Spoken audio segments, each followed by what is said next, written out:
What's up, everybody? Welcome back to the Breaker Bros. And tonight we're going to do some reacting to the top NFL defensive tackles prospects coming for the 2024 draft. So we're not experts by any means, but we're just going to go through the process and see what we like, or as far as the top defensive tackles that are coming out this draft. I don't know if you have any, I guess, I'm trying to think of the right word. Like, if you know of any good tackles, I know we were kind of looking at the list, but I'm not sure if I feel like you watch more college football than I do. So I'm not sure if you have any defensive tackles in mind. But no, not for this season. I mean, I'm going to comment on what you just said first. Yes, we're not experts, but we're going to learn a little bit about some college football players that are in kind of the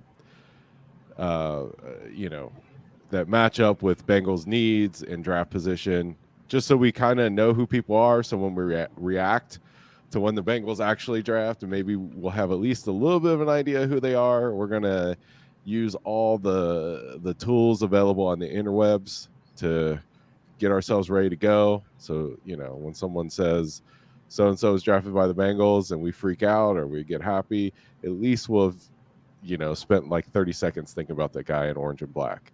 Then the follow-up is, no, I don't know anything about defensive tackles. The only defensive tackle I know about is the Godfather. But I mean, that's a Cincinnati guy. I mean, Coleraine guy. Not as much as you, but and he plays for the Bearcats. But he's not coming out of the draft. He's not going to be drafted this year. Next year, maybe I'd like to see the Bengals get him if they can. But I don't know. I mean, we were talking about this earlier, right? I mean, I think one of my favorite Bengals defensive tackles is Tim Crumry back in a little bit earlier, and then Geno Atkins, right? And then I would think that DJ Reader's kind of in that group too, as far as like favorite Bengals defensive tackles. But aside from that, I don't know. It's just like, if I guess for me, if I see like somebody projecting someone going to like the Ravens on the defensive interior, like I immediately get the bunny ears up, and I'm just like, you want that guy? Get that guy. We should get that guy. Maybe we should get him before the Ravens draft him. But I don't know. By the end of this, we'll know. By the end of tonight, we'll have some favorites. How about that? Yeah. That's the goal.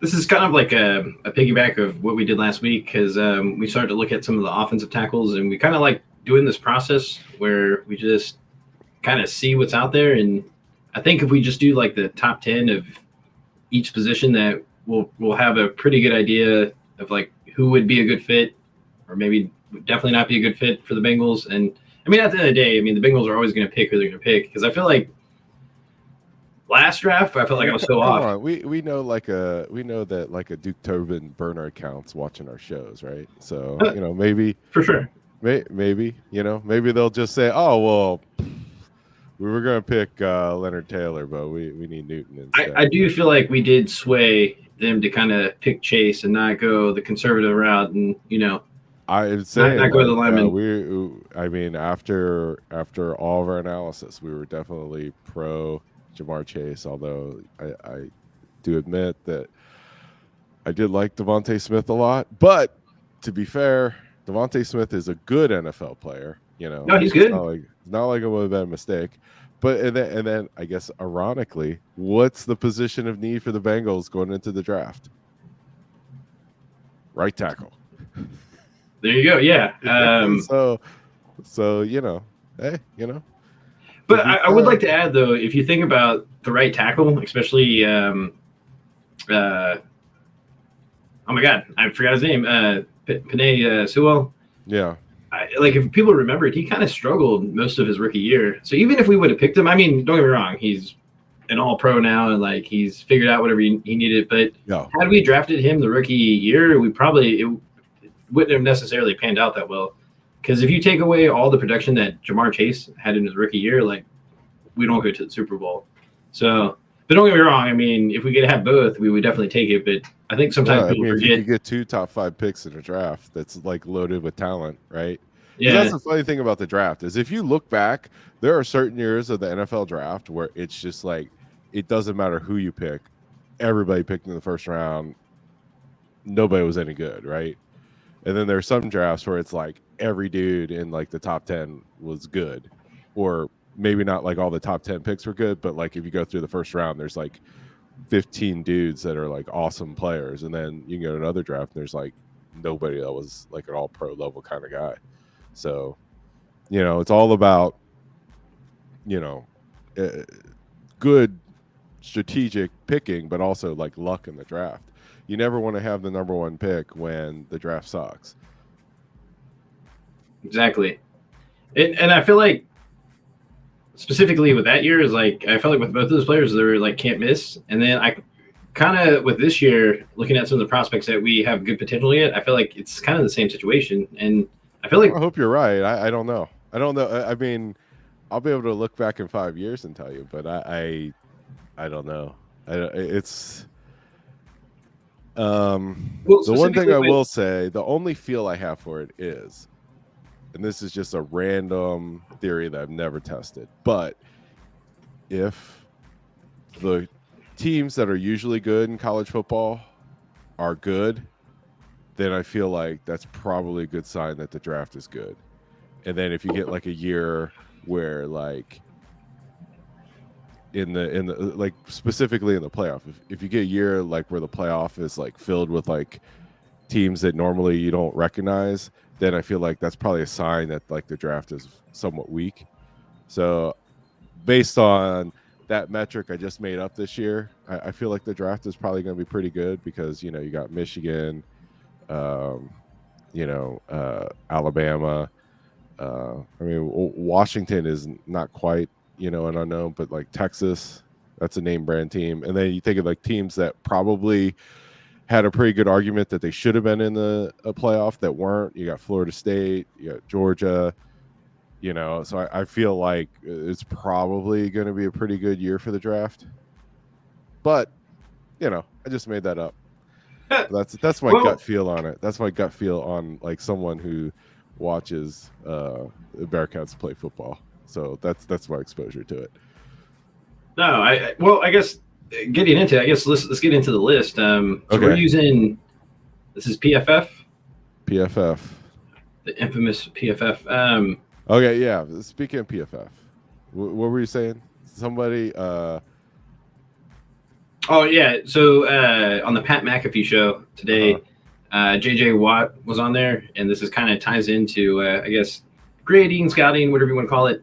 But he left the show saying like basically PFF sucks and how the way NFL grades is different than how they grade and how their grades were not necessarily correct or how NFL coaches or scouts grade either. But I think when it comes to PFF, because this was like a big thing on Twitter or X, whatever you want to call it, because you always have like the advanced analytic people that tend to always just stick with the analytics and they think you can get all the information there. And then you have people that are just more of like, they usually use more of the eye test, if that makes sense. Like they believe more of what they see, and there's a lot of people that watch a lot of football in general, and you can kind of get an idea. I mean, no one's going to know as much as the NFL team themselves because they have the advanced scouting, and they're in with the players day in and day out. They see all the stuff in practices and stuff, so they have way more film than anyone else. So they should probably know more than anyone else, right? But I think the problem with PFF is that it's a very, I wouldn't say a very high, it's a high level way to grade production. And I think the problem with PFF is that it's not very nuanced. I mean, it tries to present itself as nuanced, but it's not really, because it's like, it doesn't necessarily, it just grades off of production. Like it doesn't take an account of like if a third string cornerback is guarding a number one receiver based off of injuries. It just basically says if if a quarterback throws a catchable pass and the receiver catches it, and if it just doesn't, if it should be caught, then they just get a normal grade. If they do something spectacular, then they get a little boost to the grade. So it's a very like cut and dry. If they made the play, they made it. If they don't, but the NFL is a little bit more nuanced, right? So it's like, well, how fast is the cornerback? Was the person in the right position? You know, like there's little things like that that it doesn't really take account of. So it's like, because I was reading through the description and it says they don't factor in like, is it first string against third string or first string against backup? Right. And that should matter, right? Because all of that matters. And like I agree with that point. Like the people that are doing the evaluation on PFF do not know what the assignment was. So like any NFL team breaking down film probably has a much better idea of whether or not a certain player had a certain assignment and whether or not they did it well, or like the injury stuff and all the other stuff. With that being said, like as a fan, I think it's a great tool and I like it. I like it because it's objective. I like it because, you know, it's easy to keep track of things. I like their website. I like their tools, especially the mock draft simulator, which we're going to use incessantly over the next 3 months. We're going to be like burning a hole through the mock draft simulator. But yeah, I mean, you know, of course, right? NFL teams, if you're an NFL front office and you do not scout the NFL better than PFF, then you're going to suck. You're going to lose. But at the same time, you know, football, you go to college football. I mean, how could the NFL be better than PFF at scouting college football? Because they are in the same spot as we are, right? Right. So for the draft, maybe it's a little bit better than it would be for the NFL. But for our purposes, it's awesome because the tools are cool. It lists people that I have no idea who they are, and it's like objective. Because I like last week when we were talking about tackles, like my big thing, and I mean between you and PFF, I've become convinced that okay, maybe it does make sense for the Bengals to draft a tackle, because we looked at PFF and we saw, okay, if you compare Jonah Williams' grade to guys drafted last draft, it's possible to draft a tackle that could have higher production, right? I think that's meaningful. You know, just kind of like at a high level, right? Not at like you know, ultra fine level, right? But it kind of gives us a sense of what's going on. And at the same time, like if I say, like for example, if we thought, oh yeah, the Bengals for sure should take Newton, and they end up with Taylor, I mean, I feel like that's in the, you know, the error bounds of, you know, our level of analysis. But at the end of the, you know, next 90 days, you know, me and you, all the people that are joining us on this journey, we're going to learn a little bit more about the draft, learn a little bit more about the players, and have a better sense of who the Bengals are going to pick. You do not want to be like a Jets fan booing because they didn't take like the top running back or the top quarterback, right? We're from Cincinnati, and we're going to be good football fans, and we're going to know who the players are. We're not just going to go for the bright lights and the big name. But yeah, just to add one more thing to that. I mean, I think PFF is good for like, you know, the fans and stuff like that. But I just also don't think people, as far as like fans, should use it as like the gospel and the end all be all, because there's a lot of things that they don't account for, and there's a lot of things they don't see. So it's like, I mean, you should trust us.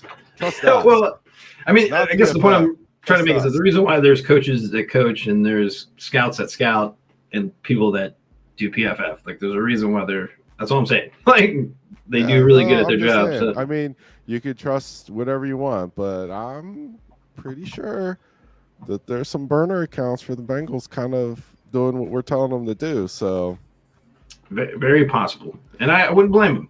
It's good to get a little bit of to hear a little bit of everything, get a different perspective. But Right. all right, well let's get into this list. Who's number one? Okay, well, the first on the list, ranked number 10, is was it Jerzon Newton? I don't know. Yeah, I haven't.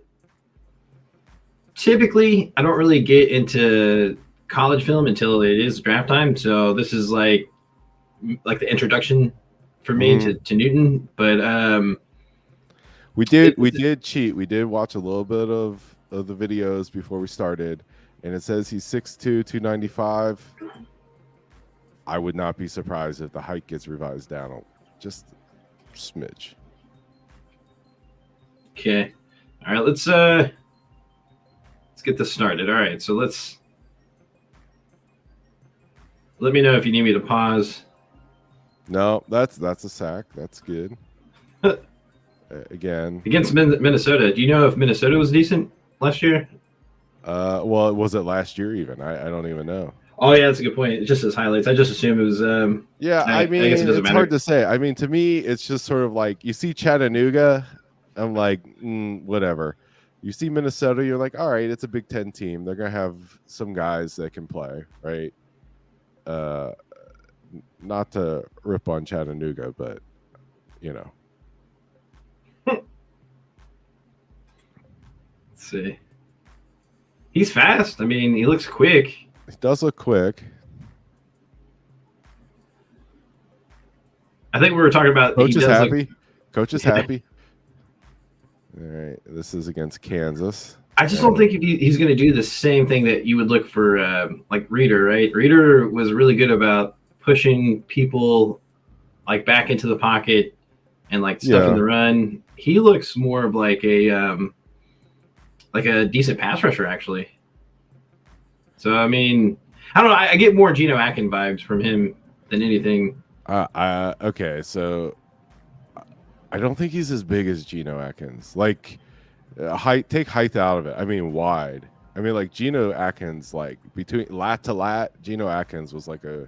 Oh yeah, you're right. Yeah, he was a tank. That dude's back was like, you know, the size of a small country. I mean, you know, Geno Atkins probably dominated back day at Georgia. If anybody knows, comment. But I'm just saying that guy, just strong. I mean, production-wise, let's see. Okay. Wait. Go back. So they show him standing up next to some.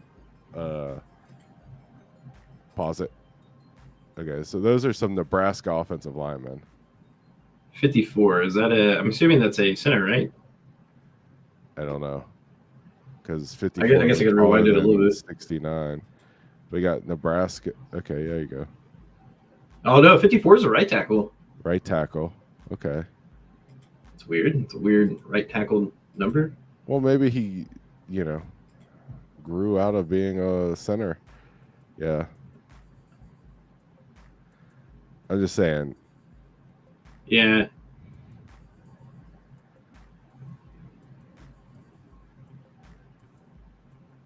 I mean, what I do like about him is that it does look like he can get to the quarterback.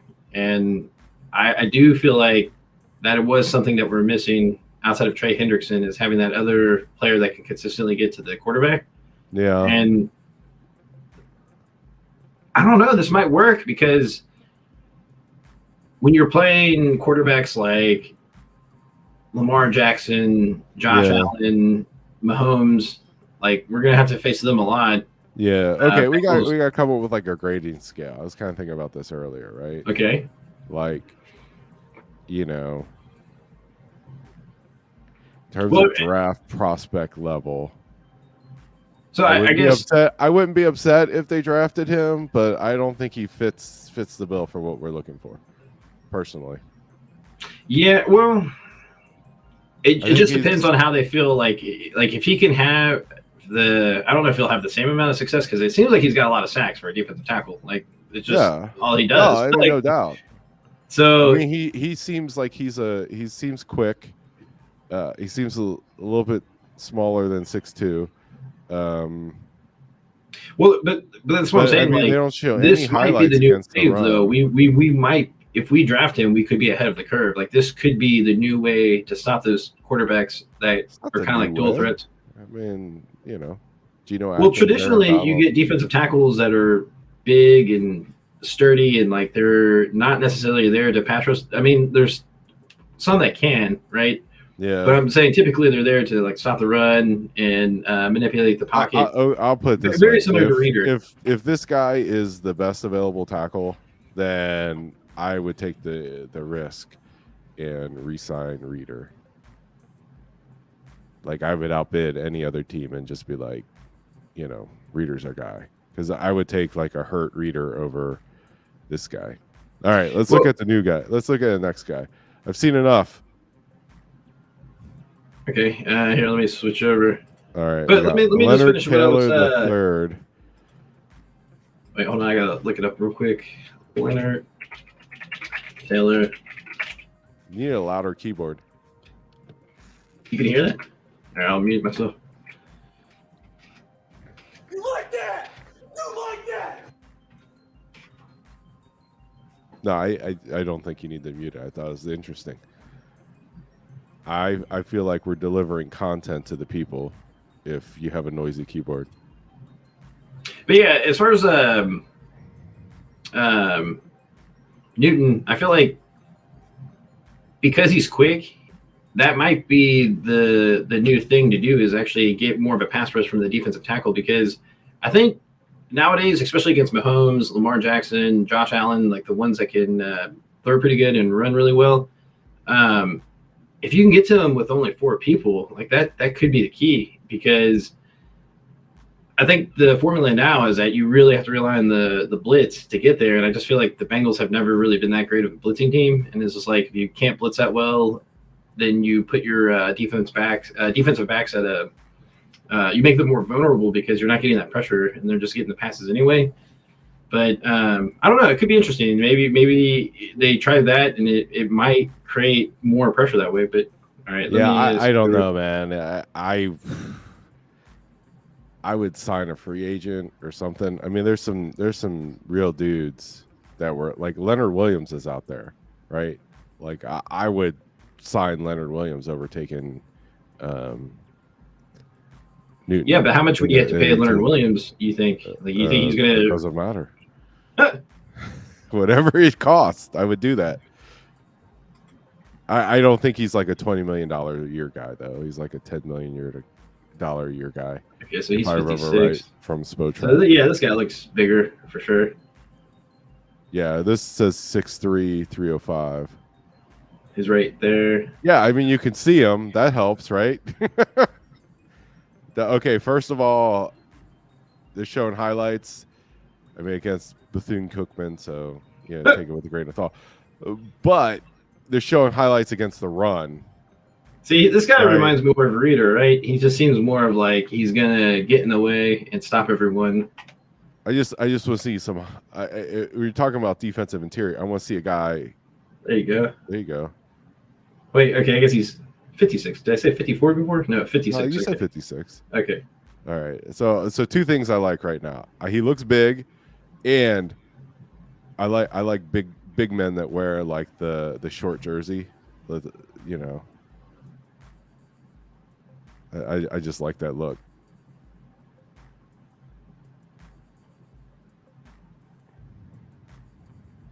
Wait, this was a highlight for him? Seemed like he kind of missed that play. Hold on, let me go back to that. He was in the backfield, though. He blew that up. Let's watch it again. Let's see right here. Double team, beat it, and then got in. Yeah, I think. I guess he helped pull him back a little bit. I don't know. No, he beat his double team and got into the backfield.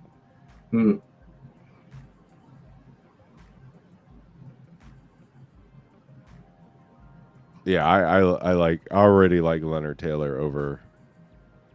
Really? Yeah. Okay. So I'm putting. You want to watch another thing? You think we should watch more than one, or just do the one? Let's just burn through it, man. Let's go through like the top. Well, let's see, 73. Let's go through like 3 rounds, right? Okay. Well, yeah, I feel like top 10, top 15. Like if we do the top 10 or 15 of each position, then like that, like I would say that's at least 5 or 6 rounds right there, right? Yeah, and to be honest, I mean, like after like the 3rd or 4th round, it's hard to say, right? I mean, it's just impossible to keep track. Like the guys are all so similar at that point that who knows who's good. I mean, that's where the front office dudes make their money, right? If you are we going to Chris Jenkins now, or no, Byron Murphy is next. Okay. Byron Murphy, another 6'1" guy. Oh no, he's 6'1". Now this is the one I heard tied to the Bengals the most. I keep hearing this guy. 308. I feel like he's an honest man if he's calling himself 6'1". I'm just gonna predict the future here. Okay. All right. He is not 41. He's the guy in front of 41. Yeah. 90. Okay, here we go. Against Alabama. There you go. Shoestring tackle. He's got strong hands. I think he's got violent hands, actually. You see him rip him? It's kind of like threw that guy down. Yeah. Ooh, is this a highlight? I guess he's taking double teams, but yeah. No, he's I like how low he gets.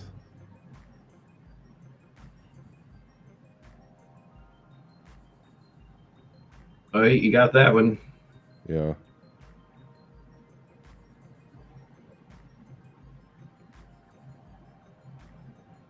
There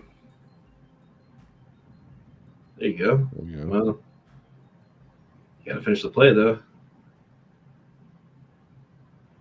There you go. Yeah. That's a play I've seen Reader make. Is yeah, that's what I'm saying. Like, based on what you said, like, I agree. Like, so far, seeing some of these prospects, I'm still taking Reader because I just. Yeah, like if you can get these guys in the 3rd round, then it's like, yeah, you sign Reader and you draft the guy, right?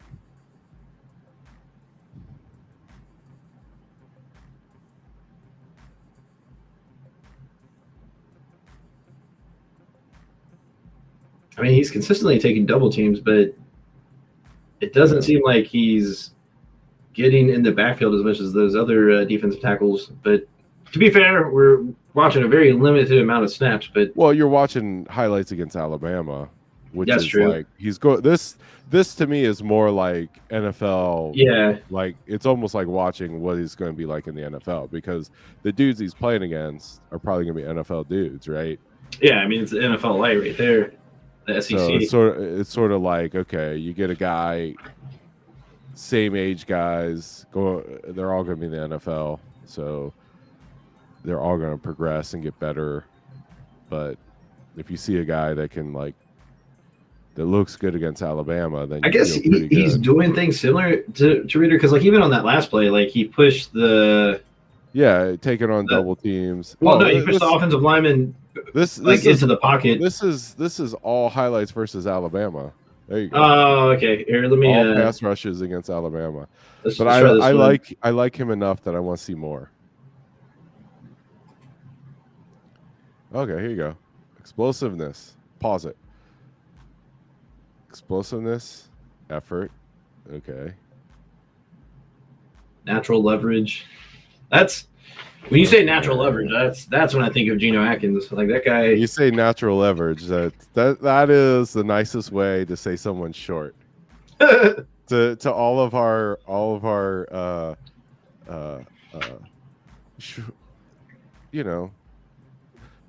less than ideal NFL height guys that like our show.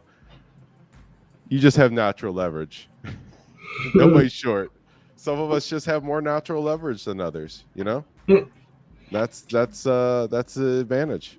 You could use it to build your rush arsenal.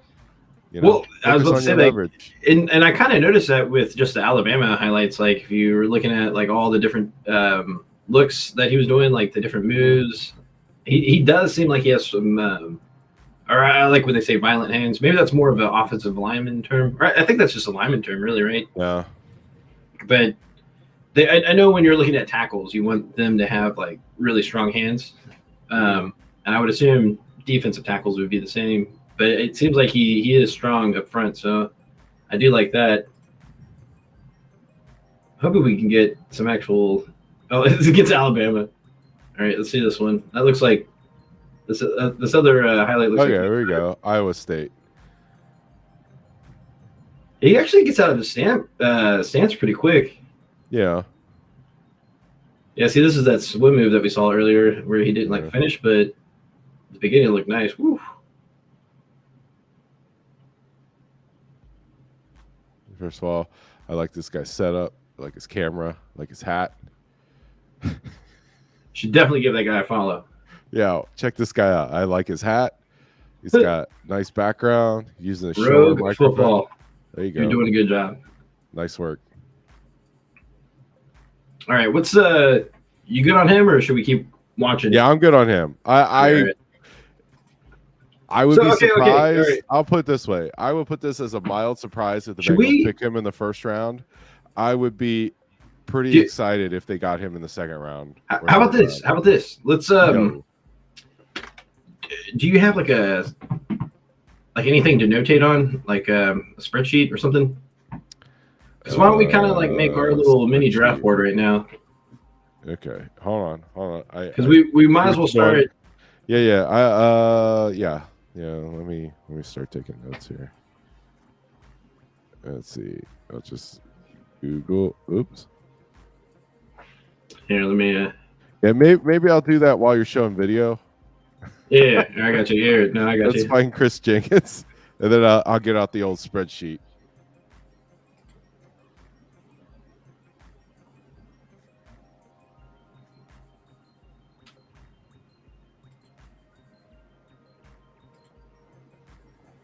It's like some high school highlights.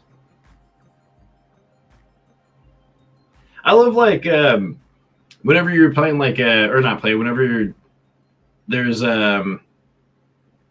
like playmaker type positions, like whether it's quarterback, receivers, or cornerbacks. I love like when they go back to high school film because a lot of those really like top recruits, they play like all these different positions. Like I think didn't Burrow play linebacker as well? It's just funny, like a lot of the NFL starters. I don't know, man. I think he did. I think he played linebacker and quarterback in his high school. But it's just funny, like you see like a lot of those skilled positions. That's what I was trying to think of. Skilled positions. In the NFL. I'm gonna put down the date, rank, name, Osh. Comments. Eric. Comments. Oh, okay. So today is 1/17/2024. And then 10. Oh, it's even got a link. All right. So Drazon Newton. Let me tell you my comments. Seems small. Not what the Bengals need. Okay. And then, okay. So we'll insert one column to the left. And then we'll do Josh grade. We'll just go by round, right? And then we'll go Eric grade. So I'm going to go Jenkins. I think a third round. All right, your comments and grade. Are we doing it by rank? Huh? Like what I wanted to do was just kind of build our big board. So like we list out who we think our top 10 or top 15 is. Does that make sense? So like for instance, like I would rank probably Byron Murphy is number 1 so far, and then I would say Newton would be my number 2, and then whoever we watch the second would be my third. kind of. Okay, from well, the yeah. I'm doing grade by round. I would pick them in. I think that'll suss itself out. Then you could put in your grade comments. So like Newton, like what do you think? Newton, I think he is like a Geno Atkins light, and I would say.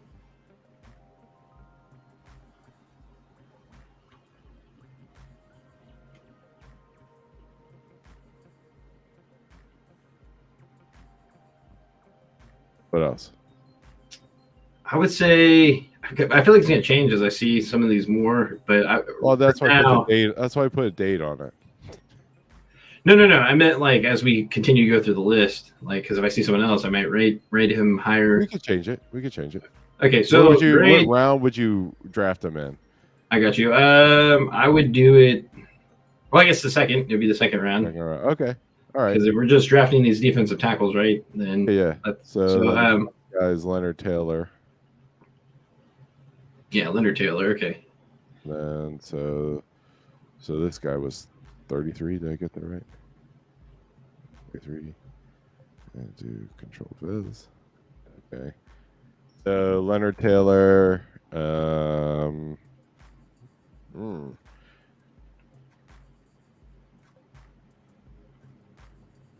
Like he's the one that was kind of like Reader. Or no, I'm sorry. No, not so Murphy much. is. So I would put him as like a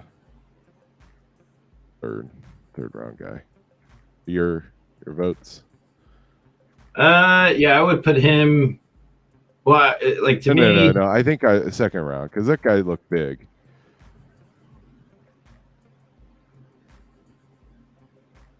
Okay, yeah. So I would go with. Yeah, I would say he looked like he had good size, and I feel like he was pretty quick for his size too. So I'd say, I guess, big and quick. Mm-hmm. And then I would say he's a third round for me. Okay. All right. And then the next guy we looked at.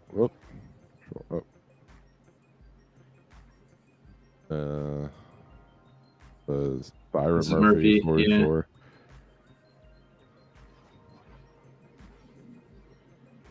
Yeah. Right. So formulate your thoughts. All right. So yeah, Murphy is to me is like a Reader type player, and I guess I would right now take him in the first. Okay, first. I agree that. Or actually, do it this way: put 2. You would take him in the second round. Yeah. Put 2, and then for Newton, put 2.5.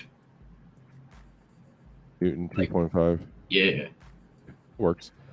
All right, it's like a mid second round pick. That way, they're not too far off from each other. Actually, it just depends on what you want. It's like, do you want speed with Newton to be a little bit more quicker and get like back into the backfield, or do you want more of like a Reader type player, something that we're more used to? Yeah. So, all right, and Chris Jenkins, we haven't seen the stuff yet. So Chris Jenkins from the future vacated national champion Michigan Wolverines. Shout out to Connor Stallions. Good. Just kidding. I'm sure they won't vacate that. Michigan's got a lot of money. Shout out Santa Ono. Oh, wrong button. All right.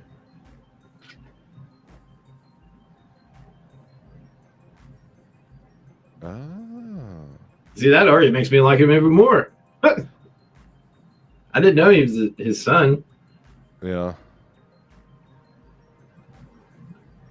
All right. Okay. I got it. Let's see him like actually on the field, please. Thank you. Okay. Also, before you hit play, the thing I like is when you're watching highlights of players, you don't have to figure out who the guy you're watching is. To me, it's like if it's a guy's highlights, it should be immediately obvious who we're watching, regardless of numbers. You know what I mean? Yeah, I see what you're saying. All right, 78's going to stunt to the left, I guess. Good Lord. This is boring. Can we find a different package? This is already too much eyewash. There Better. we go. There we go. Actual football. Look at that.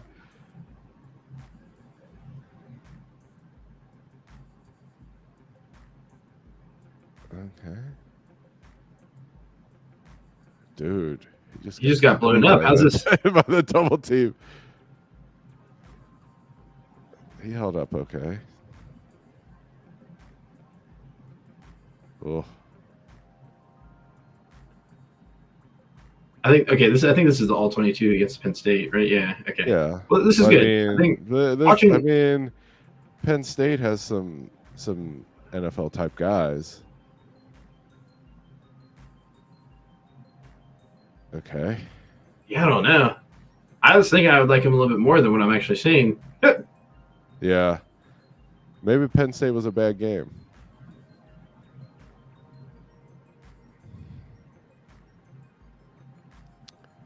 And there he's on the edge. He's not even playing interior. He's playing edge. There you There you go. That's the play. Positive play.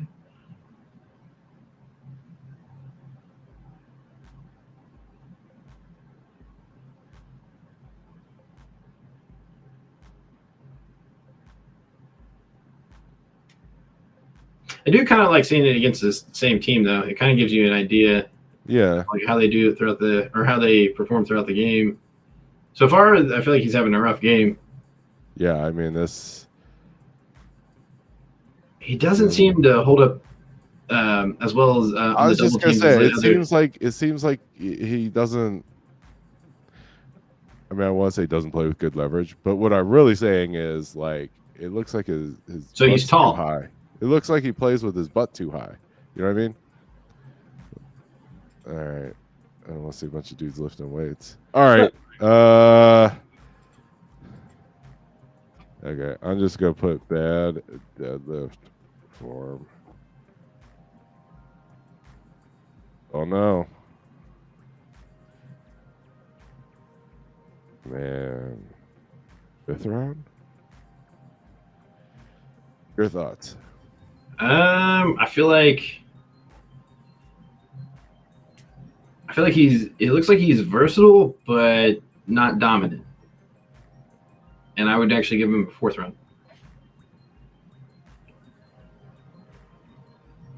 Like, it seemed like he had maybe 2 good plays, but I mean, anytime he got double teamed, it was just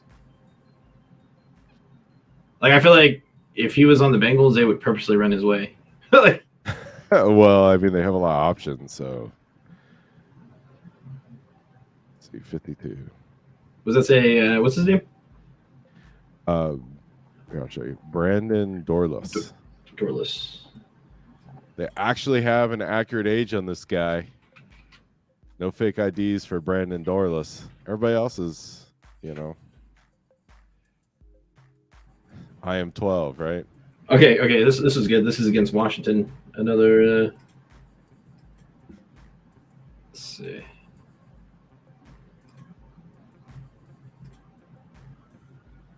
Oh, he's on the edge. He looks Oh, big, like tall. Yeah, tall.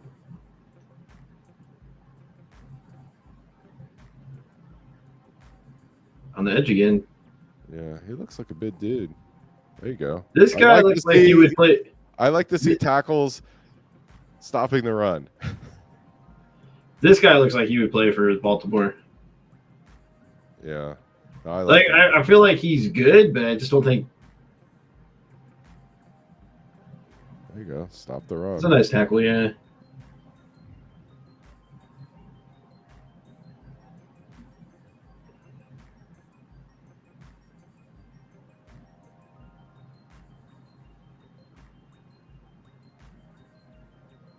Nice.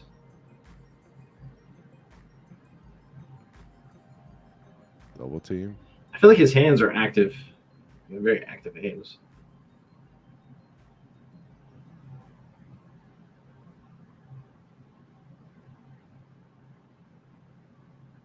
I got blocked there. For the most part, he was getting off like the blocks pretty well. Oh, nice push right there. Yeah, I like it.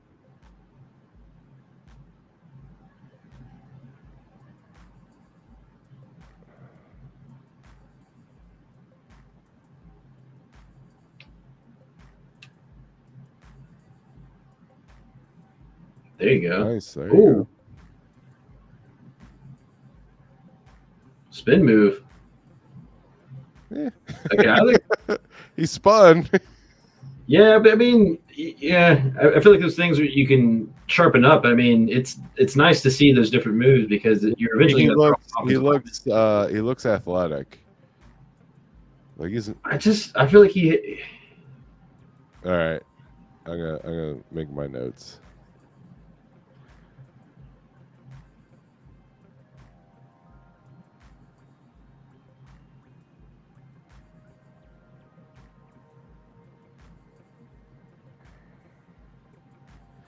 All right. Do you need to see another highlight on this guy? Or are you ready to formulate your opinion? All right. So for me, I think Dorless. The thing I like is he moves people. Seems athletic. So I would put him as like a second round type grade for me. Here, can you add your screen again? Huh? Am I not sharing it? No, I mean you are, but for some reason I'm not seeing it on my end. Oh, okay. So I think we just need to restart it real quick. Okay, let me see if I can figure out how to do it.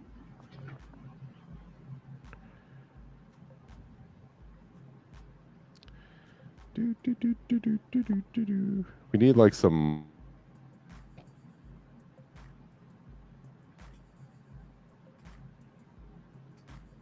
That for when we're having technical issues. There it goes. All right.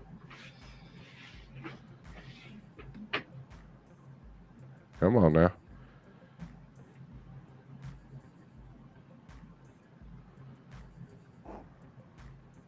Come on. It's not doing anything now.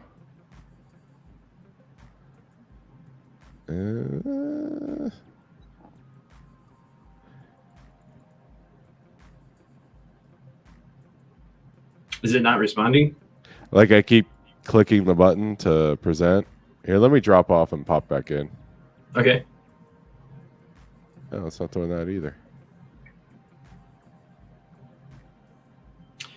Well, I guess we'll keep watching this video until he gets back. But I don't know. Oddly enough, I feel like I kind of like this guy. I don't know. It's weird. Just like I know he's not graded. Yeah. Do you know what was PF grade for him? Like, was he considered like the? They have him ranked as 52. That's a second rounder. I like him. Okay. Yeah, it's weird because like I like him better than. Well, I put Byron Murphy and Leonard Taylor as dudes I would like to see in the second round. So I don't think it's far off. So what did you say about this guy? Can you see my screen? Yeah, we're good now. So right. I feel like he I feel like I'm going to say what I just said before, but I actually think he's versatile and then and actually dominant. Versatile, dominant, and active hands. Oh, hold on. Every time I type a letter, like things pop up in my. Okay. Versatile, actually dominant. Dom.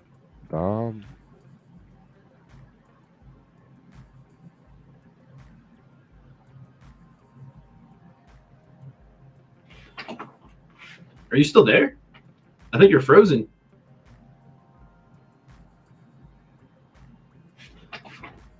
I can't tell if it's my internet.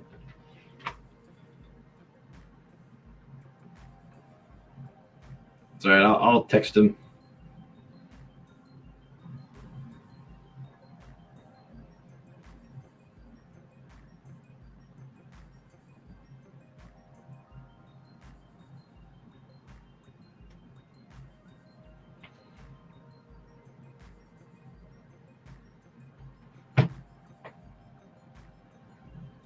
See, maybe if I remove this.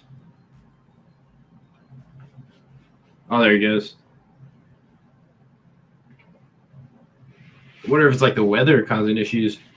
I know every now and then I'll have issues on my end whenever the weather gets bad with the internet.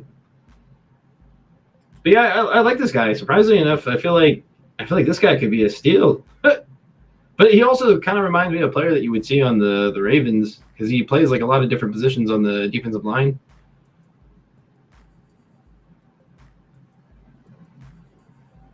But actually, I feel like the Bengals actually value that too.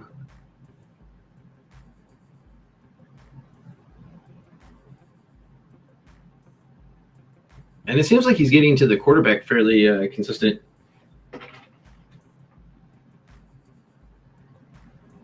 Okay, it looks like he's got to log off and log back on. Just reset real quick. Looks like there's a goal line play. Yeah, it feels like he's consistently in the backfield too.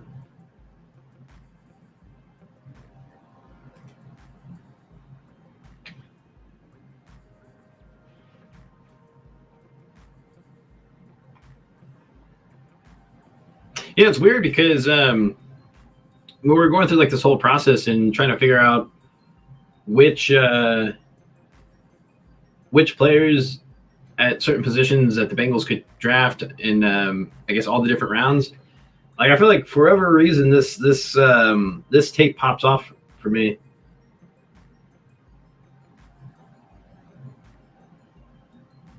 Like I feel like whatever that guy said about Chris Jenkins on that last evaluation is like what I see in this guy. Like he seems to be versatile, strong.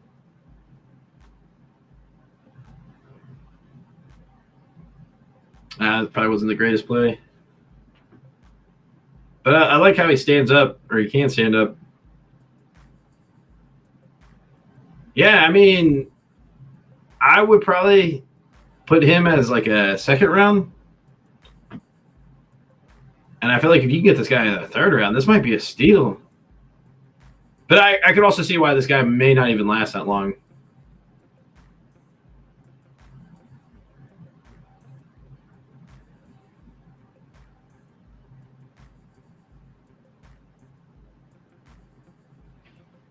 Let's see if we got any other film against other teams. Okay, this is Utah.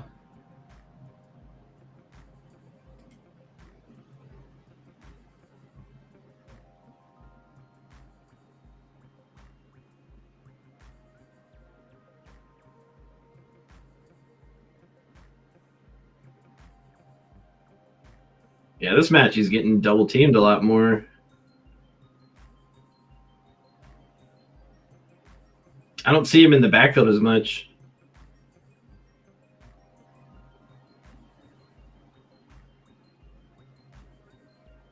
It's kind of a stalemate there.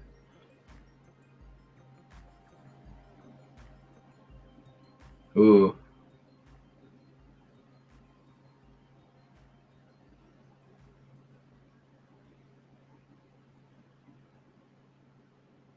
Yeah, I feel like he's taking a lot more double teams in this matchup.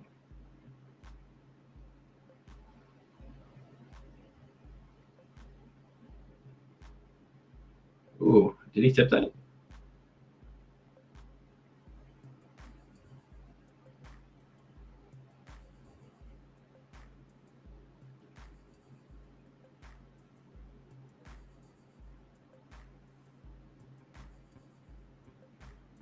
Yeah, this one he doesn't seem as I'm back. Dominant. Yeah, I decided to watch another game on this guy. Like this one, he's getting double teamed a lot more, and it doesn't seem. Oh, this is a good play. Well, almost got him, but he wasn't getting in the backfield as much as that last matchup. But yeah, why can't I share the entire screen anymore? Share, cancel.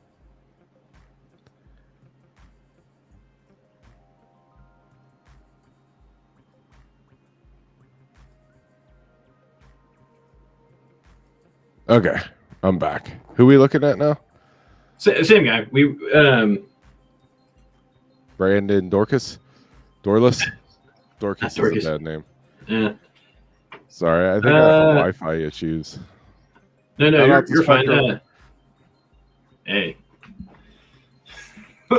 How I don't dare know. I feel like watching that second game actually kind of skewed my. I'm actually gonna put it like a third round grade on him Okay. on my end. Yeah. I'm leaving him at a second round grade because I didn't see that part. So who's the next Nope. guy?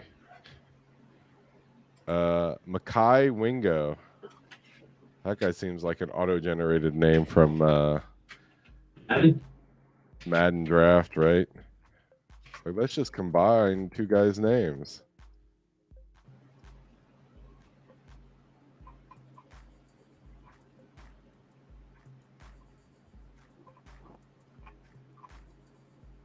Okay, well, he's only no. That's.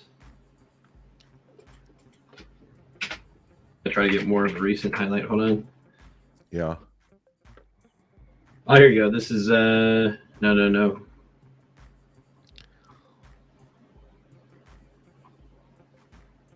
don't think this guy actually has a video.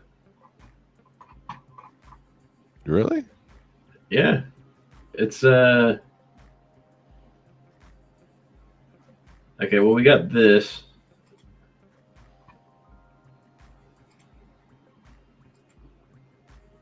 He plays for Missouri, is that right? LSU, it says. Oh, okay, well then this can't be right.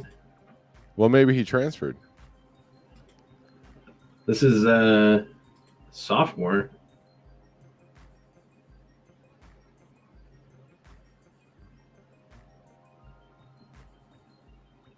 I mean, he actually looks kind of fast for a bigger guy.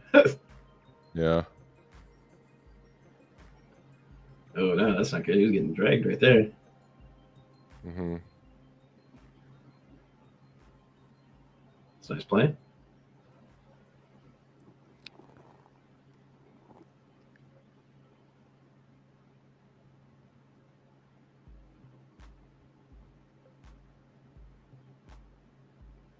That might be this year. The highlight might be this year. It says 2022 season. Really? I mean, that's what it says on They the played thing. Florida But State this year, but maybe they played them last year too, or 2 years ago.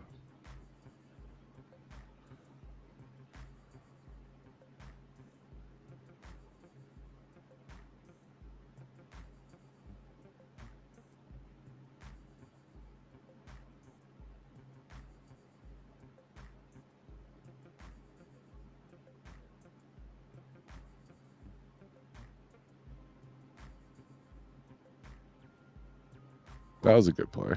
yeah, that was Texas A&M. Or no, that's Mississippi State. Never mind.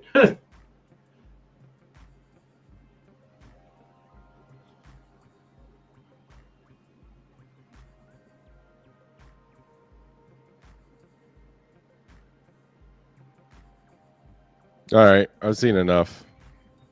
Okay. I must be old because Pirate passed away this year. I'm gonna put him down as a third rounder. A third rounder? Yeah, I mean he looks big, strong, fast, but unremarkable. You? I'd say he moves well for his size.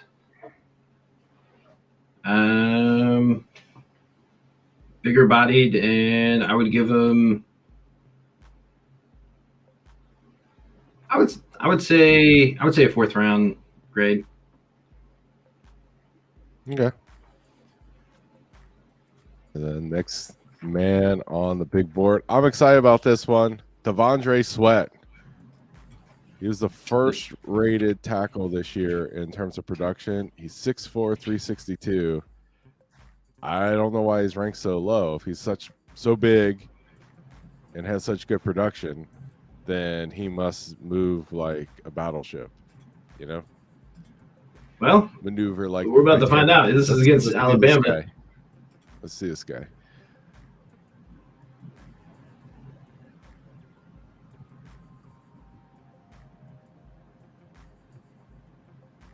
Okay, yeah, I think that's accurate. He does maneuver like a battleship.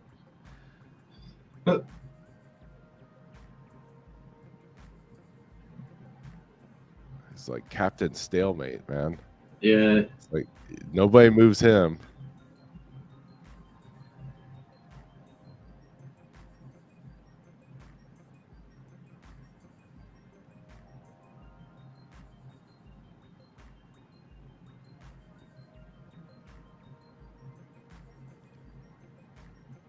I mean, I like him. I think he's the type of guy that every team needs, you know? Yeah. I mean, he's not going to sack the quarterback because he doesn't really move well, but nobody's moving him from where he is, you know what I mean? Yeah. Like once he plants his flag in the ground, that's it. That's where he is, right? Nobody's going to tell him where to go, but he just kind of is very methodical.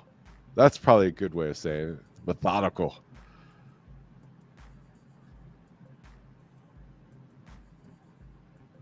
I'm going to say a methodical space occupier. The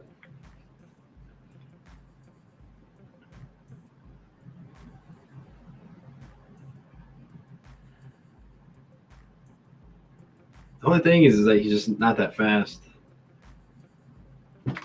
So it's like he might be almost too easy to get around. Wow, they put him on the edge on that one.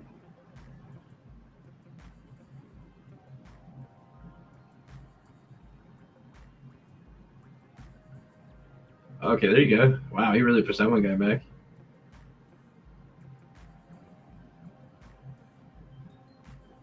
Yeah. Every NFL team needs. You need a guy. All right. I lost you for a second there. So what did you say about Tavondre Sweet? Is it Sweat? Yeah, Sweat. I would say takes up a lot of space. Not that quick.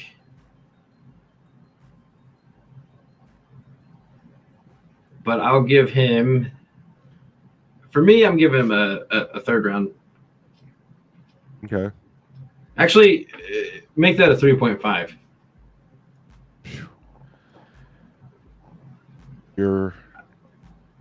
I feel like if you're just so much looking more fidelity than mine. I just feel like for him, it's like if you're just looking for someone that's just gonna like stop the run at that specific point, and you just need him to do that one thing, like he would be extraordinary on goal line, right? Yeah. But I think everything outside of that it'll be a risk. He just looks kind of slow. Like his feet get stuck in the sand a little bit. Yeah. Okay, Ruke or Horo.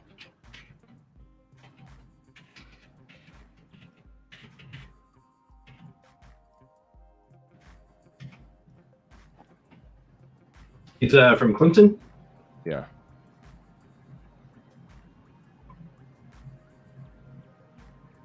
Okay.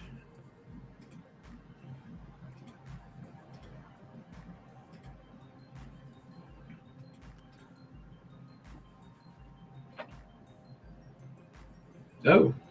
There you go.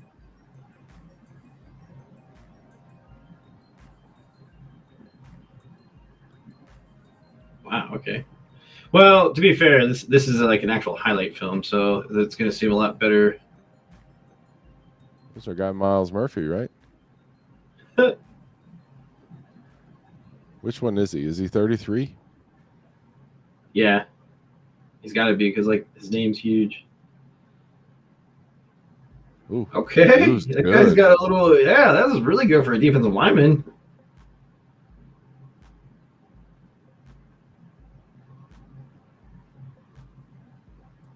I like that.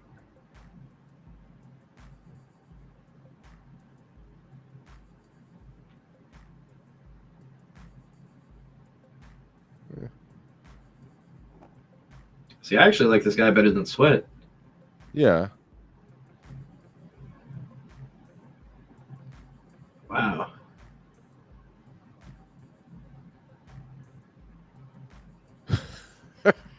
You see that guy's helmet leave the frame? Quarterback's helmet has left the chat.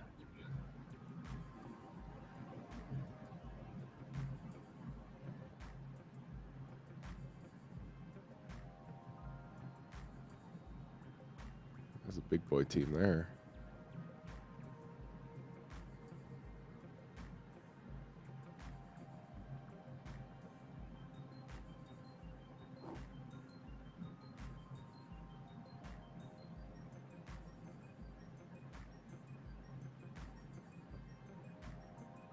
What was his size? Do you remember?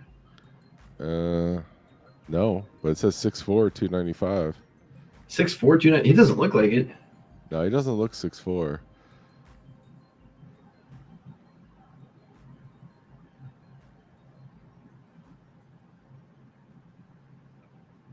Yeah, I like this guy. I'm ready for my notes. Moves well. Powerful. Lower body. I give him a second round grade. You? Yeah, I feel like he's got a high motor. It seems like he's quick for his size, and he's also got good size. He's 6'4", over 300 pounds. It's like I would put ideal size. Is he the methodical circus elephant? Or no, mythological circus elephant?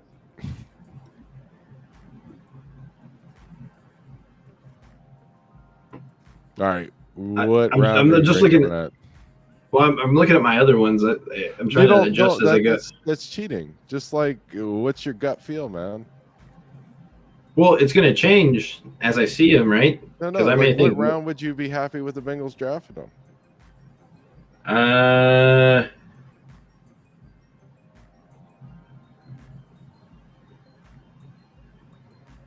Okay, I'll give him a third round. Third round, okay.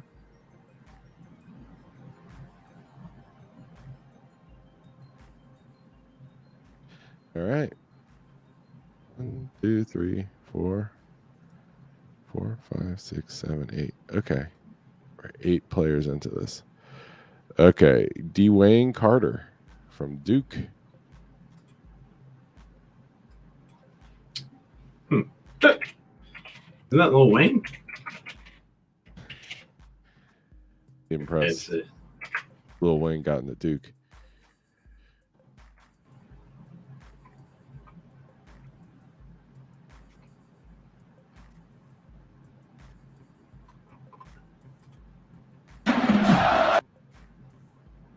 Okay.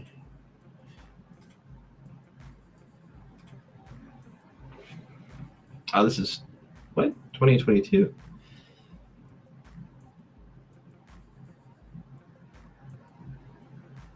There you go.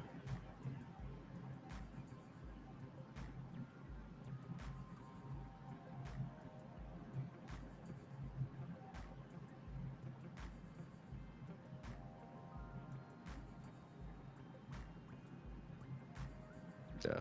You said 2022? Yeah. Yeah, I don't believe in 2022 highlights against Temple.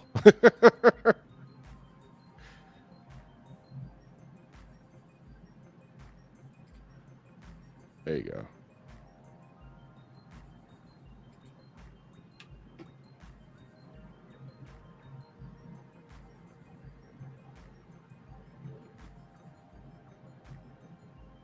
Texas A&M's coach.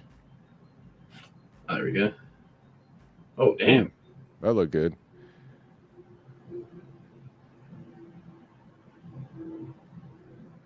Well, there's May. Yeah. Body slam him. It's a flag. Woo.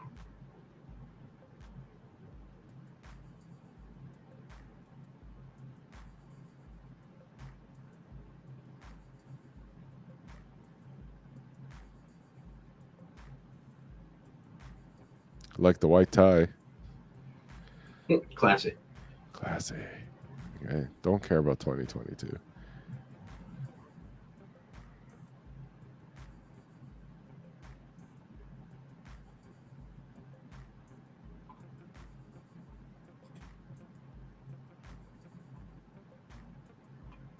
That's 2021.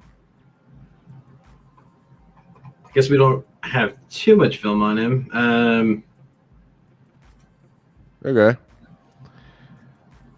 So he seems a bit small.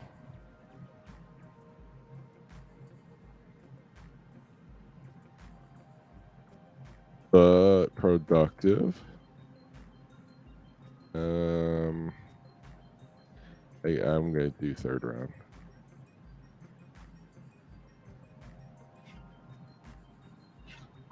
I feel like he's got pretty good explosion.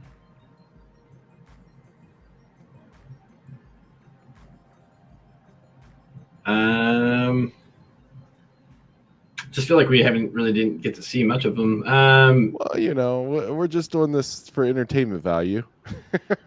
But I guess I'll give him.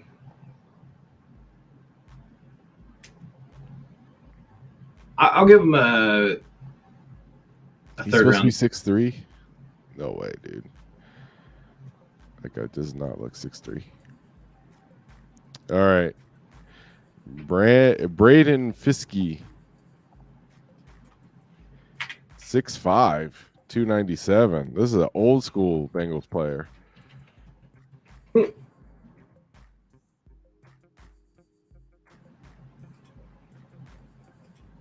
Okay.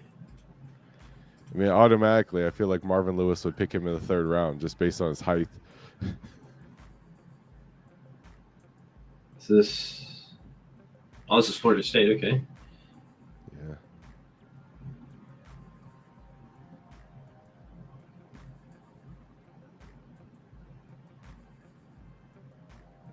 Okay, 55. All right.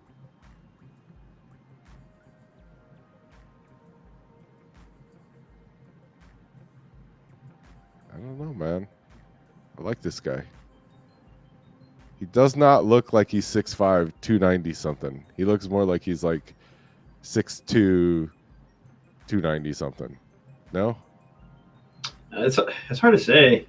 He looks I mean, wide. Yeah, but I think that's why he looks shorter too, right? Yeah. Yeah, maybe that's why he looks short, is because he's wide. But still, you would I think think that's why all the defensive tackles look short because they're wide, you know? Because like yeah, but if all you're these, like 6'5" and wide, don't you think you would weigh more than 294? yeah, I think you have a point there. But I mean, it's hard to lie if you're like, you said he was 6'5" or 6'4". I'm saying PFF says he's 6'5". Ah, okay. I don't know how tall he is. Well, we'll be able to validate this after the combine, That's right? a good play.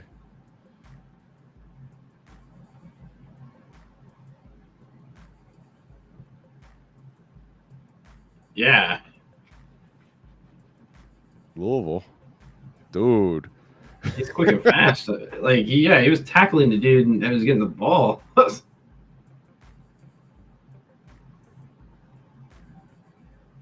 He seems like another one of those penetrator type tackles.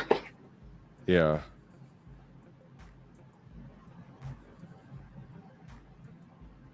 Ooh. Yeah, he moves really well. Yeah.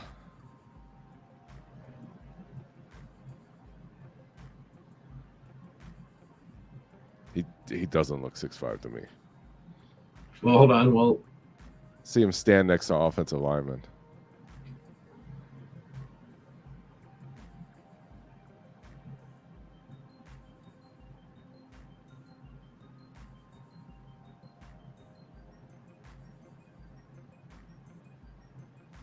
Oh, maybe he is 6'5". He looks bigger than that offensive lineman. I think part of the reason, because he gets low, like he's he's able to stay low, which is I think why he's able to get back in the backfield so quick.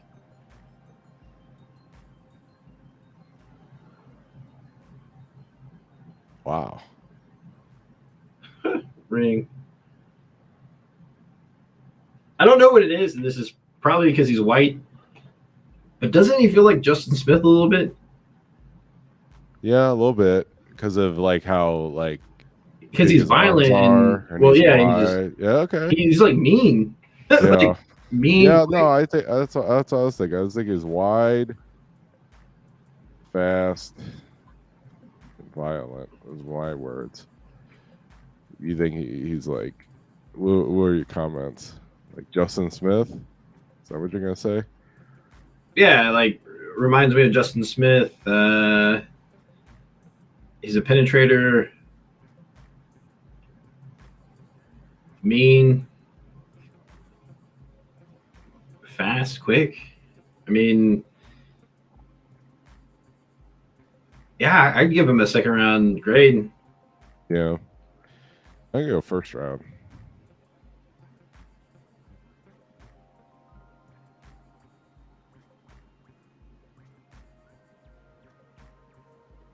Yeah, I don't know. I feel like he could be the guy actually. I mean, if he that's going off of the fact they're saying he's 6'5". If he's 6'5" and he's moving like that and he's that big, like width wise, Well, I because here's mean, my thinking. Because like one of the premier pass rushers coming out is Verse, the defensive end, and I feel like a lot of times these players like him kind of get unnoticed because they always see that one player, but he could be part of the reason why Verse and vice versa, why both of them done so well is because they're both good. Kind of like what you yeah, were saying about both of the defensive tackles for Texas. Like they kind of play off yeah, each other, and like I don't right. know, like and to be fair, these were highlights, so they're only gonna show the best plays. So Yeah, but yeah, no, I mean, I but like to them. me, it's for our high level analysis. To me, it's just like this is like the ceiling of where like if the Bengals picked him, I would get excited, right? Yeah, yeah, I would. I Yeah, feel like I don't want to make it quite well. One with the idea that the Bengals are 18, like that's basically 1.5. But basically, if the Bengals draft him at all, I'd be pretty excited. Of the highlights, it's the one I like the best. I guess is another way of putting it. yeah, no, he looked pretty good. Yeah. I was not expecting that. To say the No, least. no, me either. Yeah, it's weird that he's so low. Are we? Is it McKinley Jackson? Is that the one? Yeah, if you want to look at one more, that's our. We've been through 10, but we can go to. Maybe we'll just go anybody in the top 100. Sorry, Mason Smith. Yeah, top 100. That seems about right.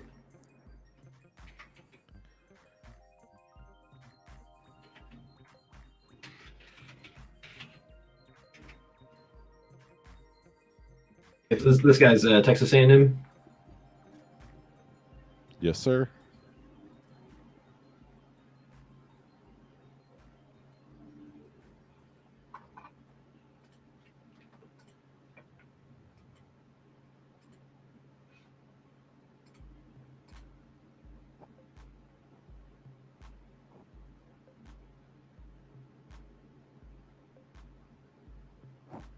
Huh.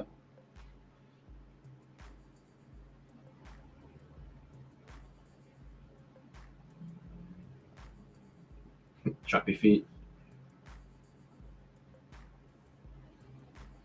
Yeah, I like him too. Some power and quickness. Nah, he's wide. He's Yeah, wide. I like wide dudes, man. I want dudes that you could like rent space on their back as a billboard, man.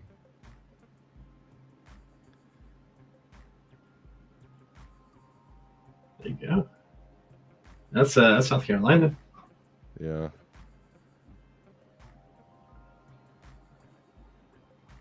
He moves good. I think he hurt the quarterback. Watch him fall, and I'm like, Well, yeah. ugh. He's No hurt. bueno. He broke his hip. He's dead. Okay, good. That's the thing, man. If I see someone's highlight package, I want to see them tackle running back.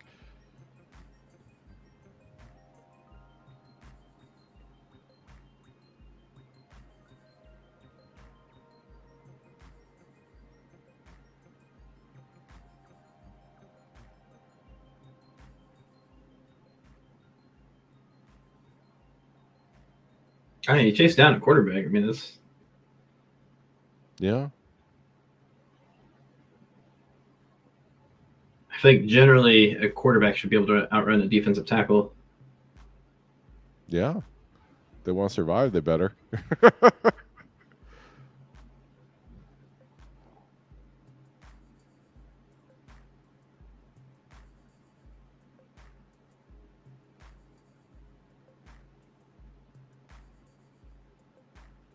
Whoa.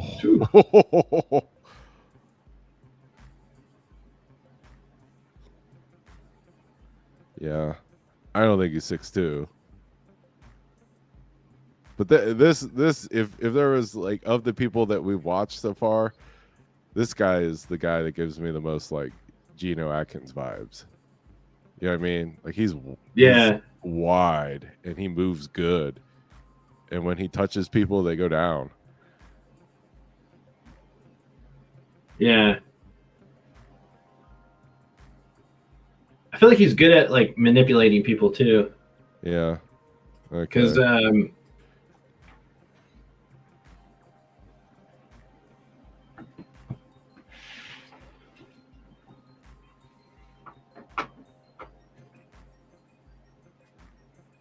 gave him a second round grade. I like him. I mean, the only reason I put Fiske above him is because that guy, if he's, I'm going solely off of height. That guy looks tall. So I feel like being like that good of a mover and being that tall, I just feel like the potential is like insane. But I like McKinley Jackson. If the Bengals drafted McKinley Jackson, I'd pick him up at the airport and take him out to lunch, man. I'd be. He seems like a sure tackler, right? Yeah, I'd say sure tackler. Like moves well for his size, and has a pretty good motor. Like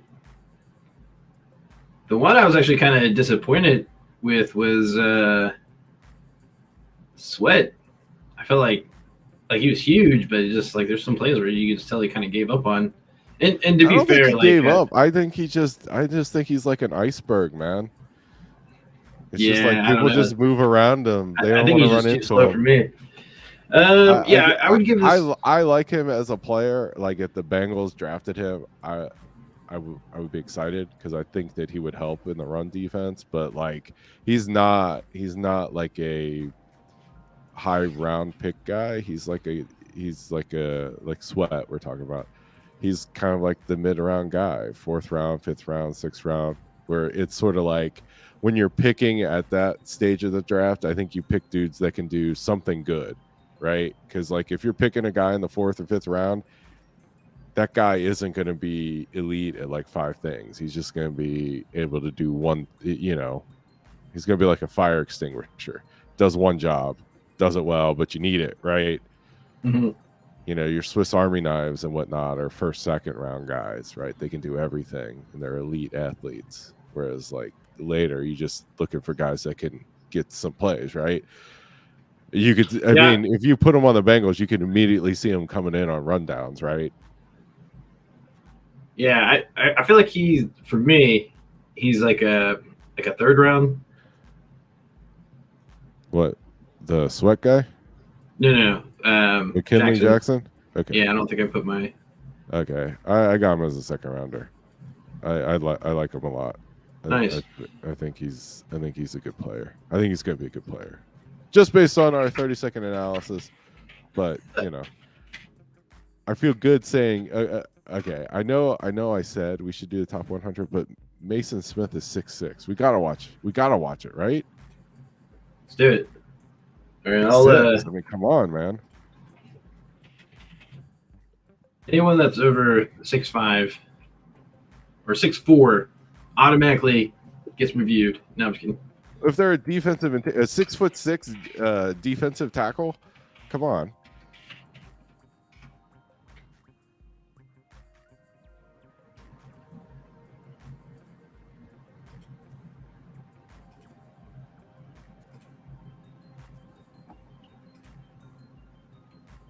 Okay.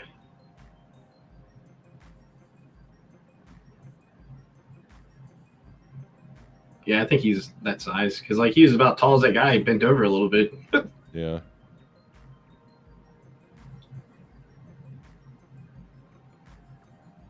Latham, the right tackle, kind of paying attention to him too. Yeah. So was he 0? Yeah, All right.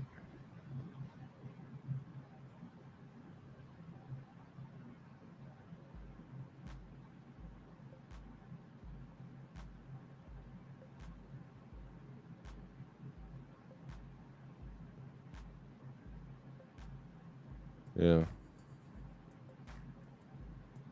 it's kind of weird, like how most of these defensive linemen had like highlight films against Alabama. But I guess part of the reason is that it's easy to get filmed because it's Alabama and they're always Yeah, that's true. Like their games are televised. Ooh, Nice block. yeah.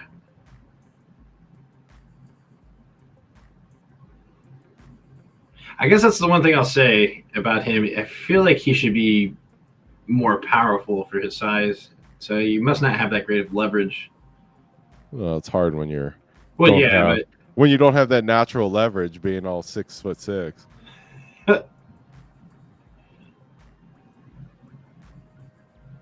yeah, like he's just I mean, it's not. I mean, 6'6", right? Yeah. Nice size, but I just don't see enough. Well, that's a nice little. I mean, I think that he's the type of guy that the Ooh. offense avoids. You know. Yeah, he's like. Latham. Just He gave up on that play. Yeah. Look, he's getting locked down by our boy. That could be one of our tackles right there. Ooh, that's pretty solid in terms of the blocking. Ooh, we got push back on that one.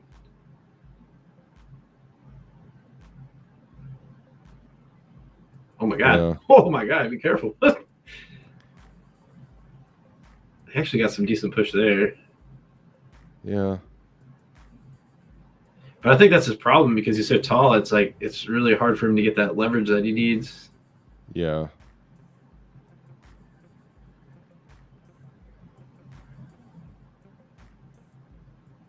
I don't think he showed the ability to like beat a double team either. Well, I think he could beat a double team. To me, okay, here's my. I think he's a big fella. Moves.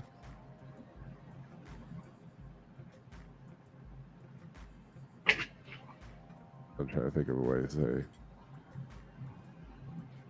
Does not go side to side. That should be big fella. Big. I give him like a 4th round pick grade. You?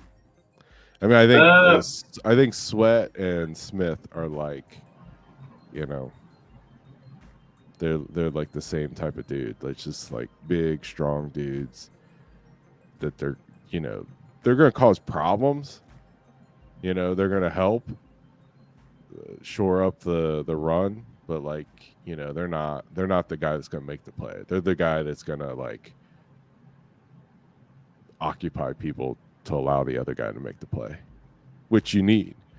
But I don't see him as like premium draft picks, which I think 1st, 2nd, and 3rd round, those are like premium draft picks. 4th is, I mean, a 4th round pick is a good grade, I think. And, you know, 4th and 5th round, those are still decent picks. So these PFF rankings is out of all the positions, right? So he's like this the is out 102nd. Everything. Okay. All right. So yeah, they got the 3rd, 4th round. They would have him as a early 4th rounder. Okay, yeah. So I like for me, he's like 4.5, like 4.5. But I feel like he's I'm just gonna put in terms of my notation, tallest tackle, doesn't play with great leverage.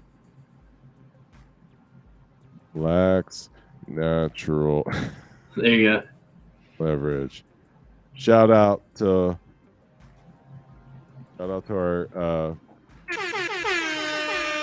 people that watch us that have good natural leverage. All right, now I'm not sure if you need to get off now or not, but I kind of wanted to do like a quick mock draft with PFF. I say we just do 4 rounds, and I'm just curious to see where these tackles go. Okay, we'll mock it up. Maybe we'll pick one ourselves. We'll see. Tools. No, how do I do this? I think I like this one better. NFL mock draft simulator. There we go. So we're gonna do 4 rounds. 4 rounds. Just do fast. Yeah. Just pick the Bengals. All right. You pick. All right. Fair enough. Okay. Ready, set. No trades, or you gonna do trades? No trades. Okay. Here we're gonna set everything to medium. No, we'll turn randomness less, but we'll care for draft positional value medium. No. There we go. Start the draft.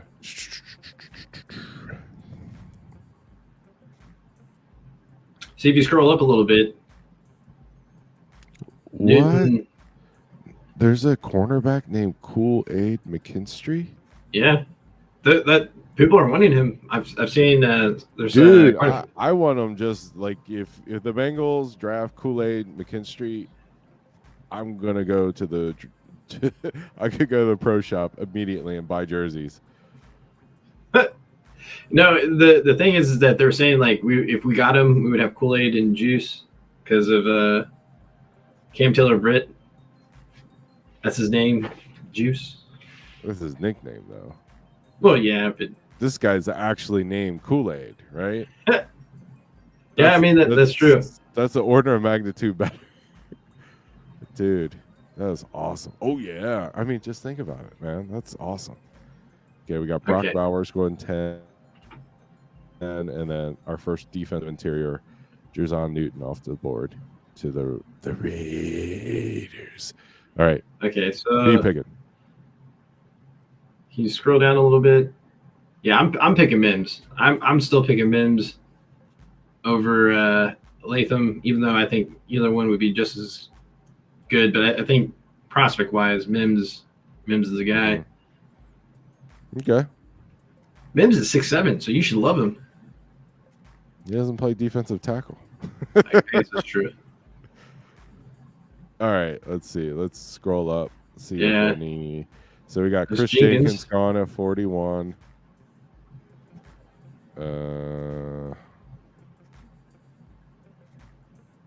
Leonard Taylor, 23.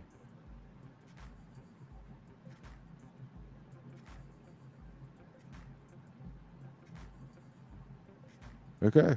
So Jonah, it's like Chris Jenkins. So second round pick. This looks like this is the round for the Bengals to pick a tackle, right? Unless you want somebody else better.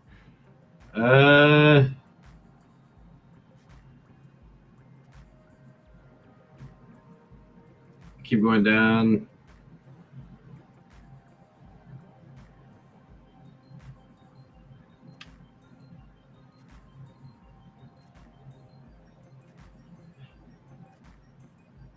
Okay, yeah, I'm sorry. Go back up.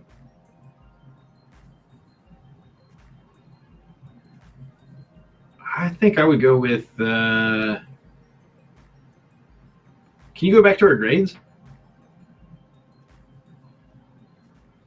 I'm trying to see what I had Dolores. I feel like I had him better than.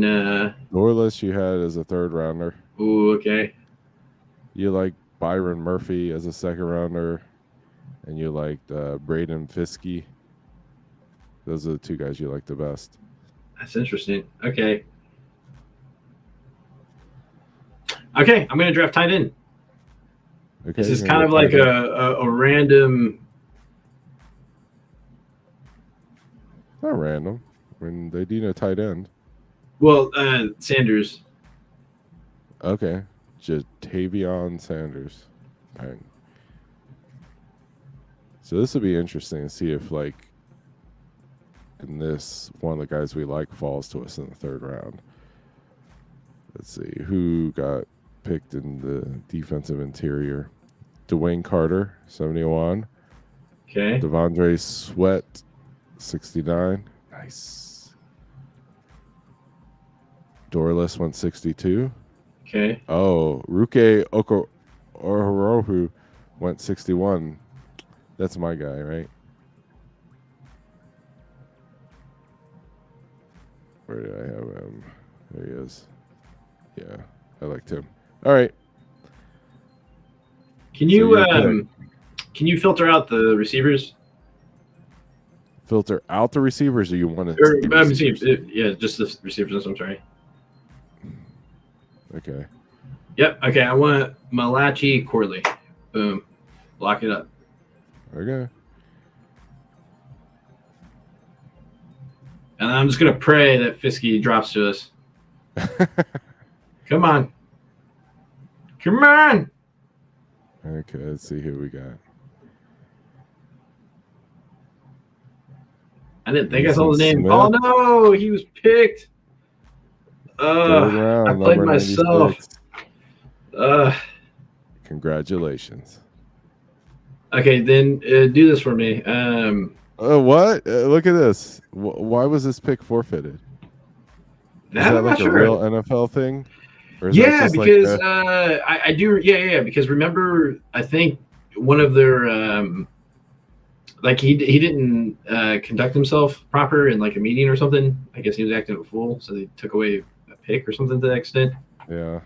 All right, Well, can you you're hurt. go back? You're hurting at defensive Yeah, interior at this point. I played myself. All right, go to defensive Yeah. tackle. We got all dudes that we haven't even looked at. Damn. Okay, so that's what it is. Okay. All right. Let's redo this. No. Now- You finish this out. Finish this out. Well, I screwed us over, guys. Okay, we're hosed.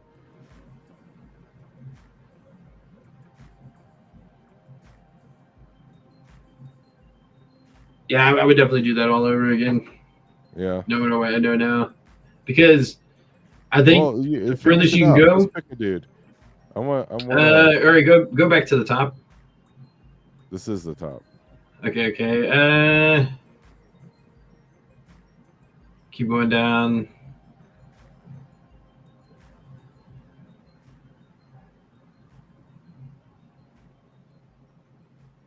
Okay, I'll No, I'm sorry. Go back up. Mm-hmm.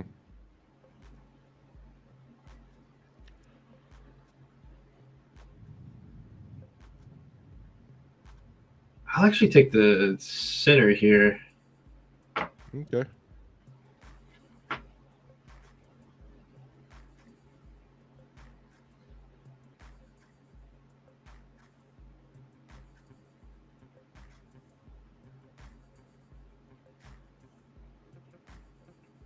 B minus. Not bad. Yeah, I think Malachi Corley. That's a bad pick. Round 3.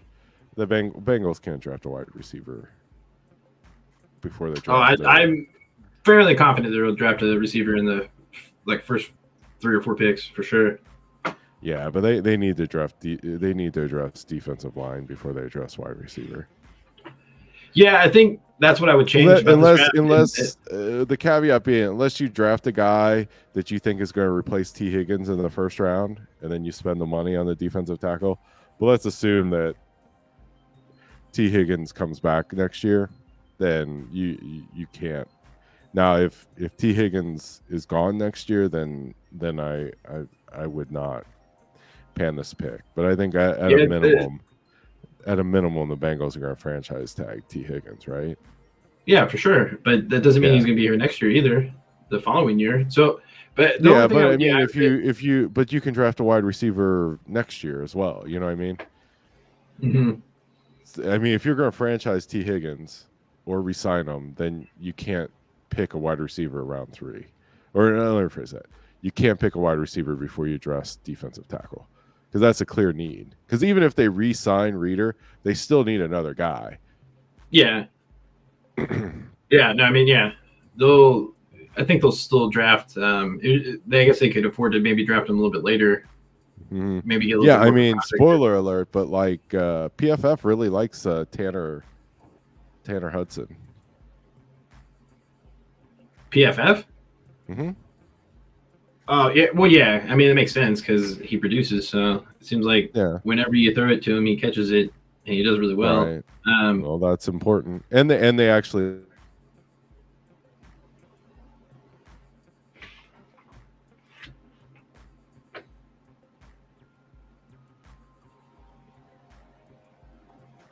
Okay, so you want to do it again?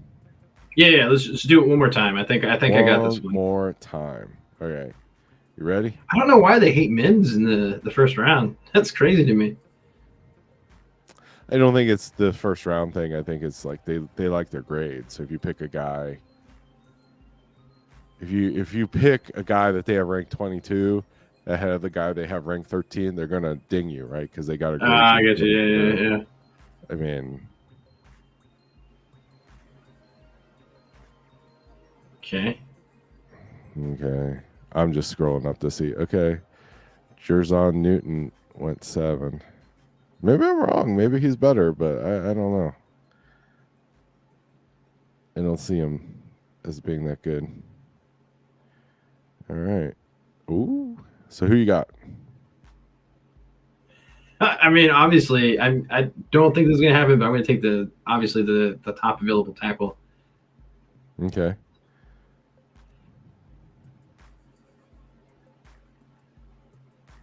Ooh. Ooh. Okay. So Dorless went.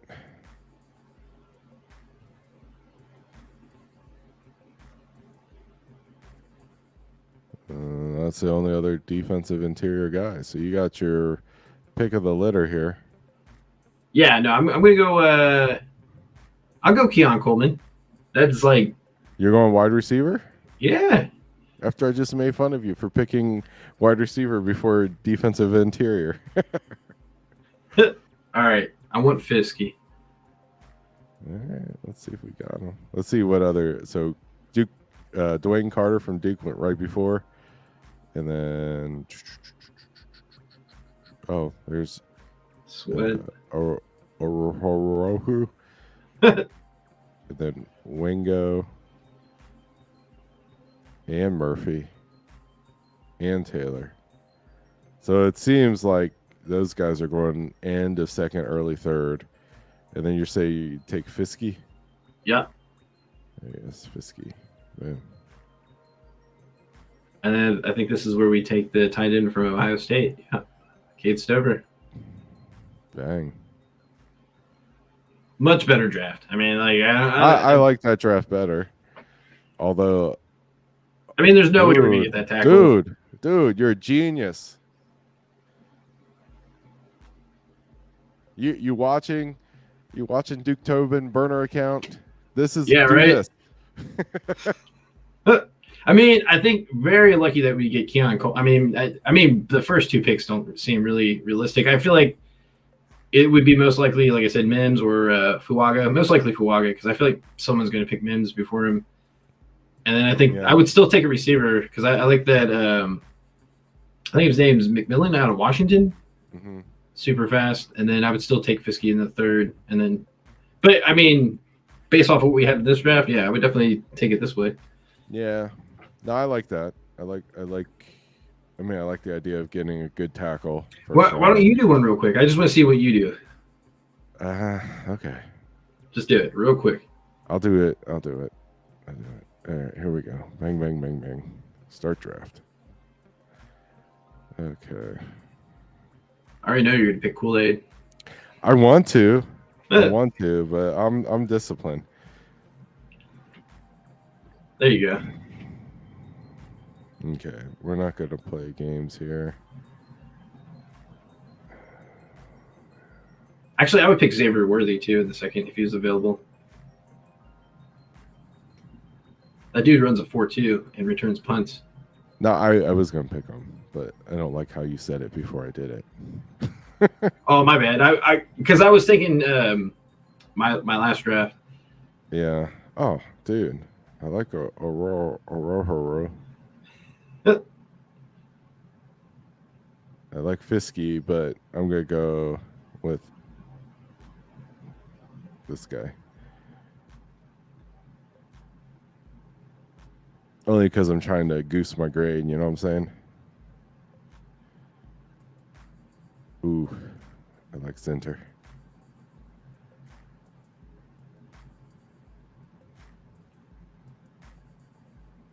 Did you not draft any defensive tackles? Yeah, I did. Oh, I which one dragged did you? Aurora. Okay. I got A-. I like the idea of drafting Zach Zinter Yeah. because he got hurt, right? But he was like maybe fourth round's a reach. Maybe we can give him fifth, sixth round because he's hurt. But I like the idea of picking a guy that's got like high upside. Yeah, I think we'll get a tackle, like an interior offensive lineman that's kind of versatile. Yeah. Potentially a future center. And then a defensive tackle, whether if we don't re-sign someone, it'll probably be early in the draft. Or if we do re-sign someone, we still draft a defensive tackle probably later in the draft, though. Yeah. Make it more of a project. I mean, to be fair, right? I probably should have picked a tight end in the fourth round. Yeah, I think if you would have picked a tight end, they probably would have give you a A+, but that's still a pretty good grade, A-. I mean, yeah, well, the Aurora was being picked like second round in all of your mocks, so I like the idea of getting him in the third round. Although, yeah, that's crazy value. I think I mean, if you didn't pick Fisky, I would have picked him. The only reason I didn't pick him is because I wanted a good grade, but I would have picked him over, but because he's my favorite of the tackles we watched tonight.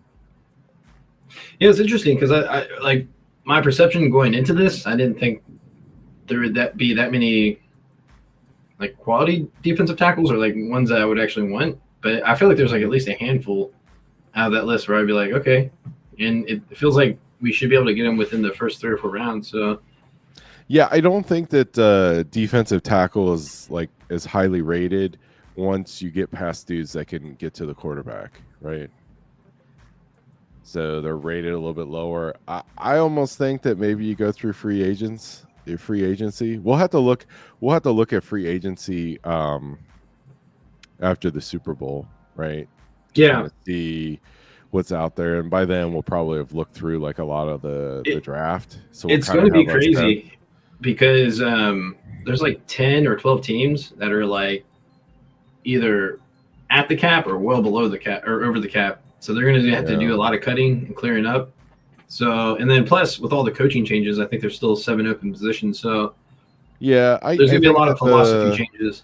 Yeah, I think that the Bengals, I mean, again, if you have, again, we haven't said it today, but I mean, as we've been saying for years, once you have the quarterback, it gives you an advantage in free agency because guys, all things being equal, they're going to play for the team where they believe in the quarterback. And I feel like you have Joe Burrow, players, I think it's shown over time that people in the NFL buy into Joe Burrow. So you'll be able to get guys that, there's probably going to be a lot of defensive tackles that are going to get a lot of similar offers. And I feel like the Bengals are going to be able to do well in free agency. And historically, right, like the one thing that the coaching staff has been good at is picking free agents, especially in defensive line. They've seen to hit.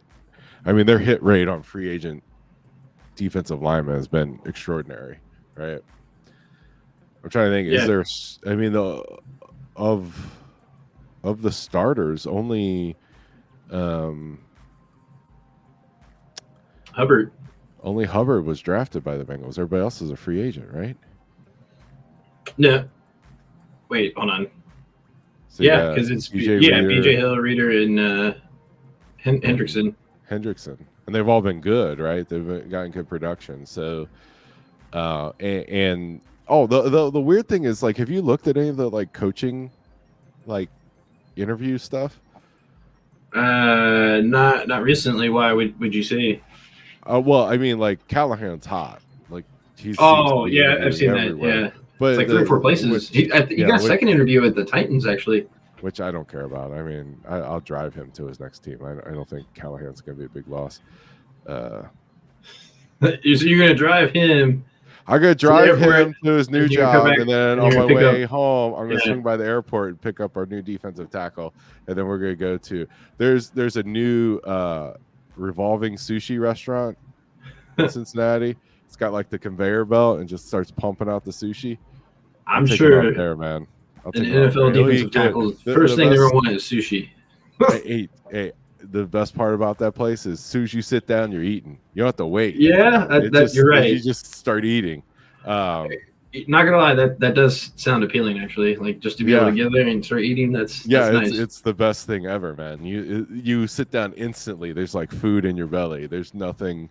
It's even faster than going to the salad bar, because the salad bar you gotta sit down, and then you gotta do like the awkward thing, like I'm getting the salad bar, and then you go get it. Like the revolving sushi place, you sit down and you just start pulling plates off that conveyor belt, man.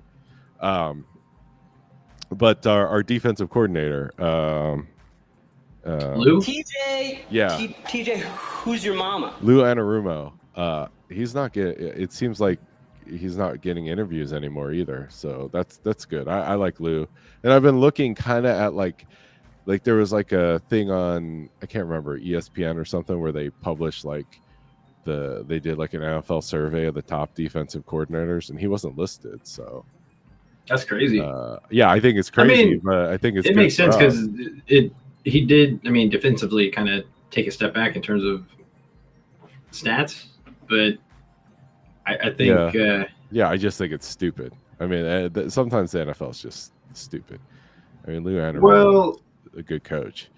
The only thing I would knock about Lou is that I just feel like, especially on those for sure passing downs, like we gotta kind of go back what we did. Instead of having the 2 linebackers, we just have the 1, and then like that corner / safety taller guy that actually covers I guess, like, but I feel like we need to go back to that. I think that they had one too few corner this year. Like I think DJ Turner was being picked on quite a bit. See, I think it's the opposite. I think it was actually a Woozy that got picked on a little bit. Either way, it doesn't matter. It's just like I think when you have young safeties and you don't have the corner production, I think some of it is they just put out their best player, right? It's just like, would you rather have a good linebacker or a questionable secondary guy? And you'd rather have the good linebacker out there, right? Right. Well, it just depends. Like, because I think the big thing, if I remember from this year versus like the previous year, was I remember Pratt was kind of getting a little bit upset because they were taking him out a lot on 3rd down. Mm-hmm. On those passing downs, and it's just like, to me, that was the biggest difference. Now, I don't know to this be 100% true. This is just kind of my perception and based off of what I remembered. Yeah. So like, it just felt like a lot of times, like where the tight ends and stuff would have like big games, just because like we keep putting our linebackers on these tight ends. And, like, you just got to stop doing that. Like they need to have that specialty. Or we would still, even if they weren't on a tight end, which out of all the receivers, or people I can catch, I would rather the linebackers be on the tight ends. But nowadays, like the new age tight ends, I mean, they're just, some of them are just there to catch passes. So like you're gonna be quick, and so it's I just think that I mean, for me, like Lou gets a pass because I think that there are holes in the secondary, and I think that when DJ Reader went down, like it showed how much they lack depth at defensive tackle, and it's just like it's night and day when Reader plays. And like, it always stinks to lose one of your best players, but at the same time, it's like you need to not have such a big drop off. So they need to fix that. But I feel like if you have Reader, he's like the most. Not only is he the best defensive tackle they have, but he's the most versatile. He's good against the run, but he's good against. He can do some pass rush too. Yeah, because he's like, he always stops the run when they run towards him. And then Yeah. So, but I mean, if you have Reader in there, as far as like passing downs, he's always pushing the lineman into the quarterback. Like he's not like tackling the quarterback, but he's making the lineman step on the quarterback's like feet. If it's like 3rd and 5 and 3rd and 6, the way the Bengals are defending the run, if you took out a linebacker, like, I mean, if you're the other team, you just run it. You know? So well, it just depends. Like, if they, I don't know. I feel like you would have to have like 4 receivers sets or 3 receivers with a receiving tight end. But that's usually where you get the mismatches on the linebacker. The point I'm trying to make is that like the run defense was bad statistically, and without Reader on an obvious passing down, if you took out a linebacker, then it's just like, you know, if it was 3rd and 5, wouldn't you feel pretty confident that maybe you could get 5 yards if you? I see what you're saying. Without Reader and without Reader, you take out one linebacker, and like they've got the secondary in. It's just like maybe you could just run for it. You know, it's just, I don't know. With all that being said, I mean, really, the team was like a couple plays away from making the playoffs. So yeah, I even feel like if Reader didn't get hurt, we would have a pretty good shot of making the playoffs, because like that was one of the first things that they exposed against us, the Steelers, when he got hurt in the game, was they just started running a lot, and it was like they were getting those 6-8 yards a pop, and then they just kept on, and then they would have those ones where they would break off even more, and it was just like killed us. Yeah. All right. Well, I feel like this was a pretty good process. I guess so. We're going to do tight ends next week. Is that? Or do you want to do cornerbacks? Kool-Aid. We'll do position. I don't know, man. I got to figure out a way for us to get Kool-Aid on our team. I like that. I mean, you can never go wrong getting a starting corner in the first round. That's always a value pick. Even in the second round, I feel like. Yeah, well, yeah, obviously, but I mean, if you can get even if you get a starter in the first round, that's a good pick, right? Yeah, I feel like this draft is setting up for them that they could potentially get 2 or 3 starters within the first couple of 3 rounds. Yeah. I mean, I think they'll be pretty active with certain things. So, because it's like, I know some people don't want to talk about it, but I mean, I feel like Hubbard could be potentially cut if they want to go that route. I think Hubbard can play interior. Yeah, but I just like, do you think he's worth the money that he's getting paid though for the amount of production that we're getting? Like, I get he was hurt a lot last year, but it's like you're paying him like what, 12, 13 million a year, but maybe that's not bad, because it's all relative. It depends on what. I mean, he's really good against the run, and he does that extra stuff where he can spy on the quarterback. Like, I know he does that type of stuff. But yeah, I mean, it depends on how you play him, right? Yeah, I don't know. It's to me. I same thing with Mixon. Mixon. Yeah, you know how I feel about Mixon. That's where you save money. Running back. Well, I mean, like I said, the same thing with Hubbard. No, I think he saved like $8 million. The same thing. It's just not the same thing. Well, in terms of saving money, yeah, like it's just. But, I mean, like the running back, you can get production 5th round. I mean, you kind of like something I said at the beginning of the year where you kind of like made fun of me. Was I said I thought that Jerome Ford was a better tailback than Joe Mixon, and I think it kind of proved out. And Jerome Ford was like a 5th round pick. I just feel like you can. It's hard to say, because the Browns have a much better like run blocking scheme. Like they're actually designed to run. Like I feel like okay, but we're splitting hairs at this point. I'm just saying though, like if you can get Jerome Ford at like $300,000, or I don't know what the NFL 5th round pick is. We'll say like $1 million a year versus Joe Mixon at, you know, I think it's like 8 million. Yeah, it's 8, but I think like the cap savings is like 6 million. So basically, you're saving $5 million if you draft his replacement, right? But it's like you can draft his replacement. It's like a known thing. You can do it, right? And it's just like Chase Brown showed a lot. To me, he showed like he didn't get enough touches, and I feel like an off season in the offense. He got hurt. I think they were going to do what they did 4 weeks earlier, but he got hurt. Like yeah, they fair were literally enough. talking about I feel like even later in the season, like he would like have a big play and then they take him out for the rest of the game. Like I feel like he needed more touches even in the games he was playing. Yeah, yes and no. I mean, I felt like towards the end of the year they were, because I remember saying it's like they were actually ran back to back, and I just couldn't remember like them ever doing that. Yeah, but I'm just saying, like,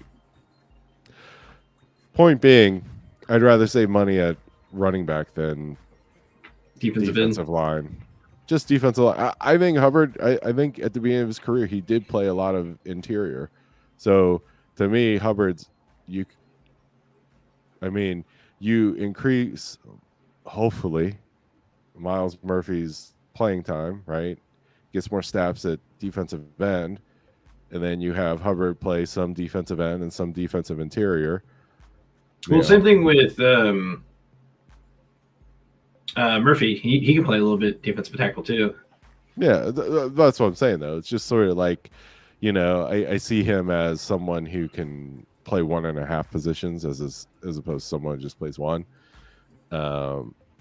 Like, could you potentially find a better player and upgrade? Yeah, but it's just like you don't need the upgrade. You need him and an upgrade. So, like, I wouldn't save the money there. I would double up.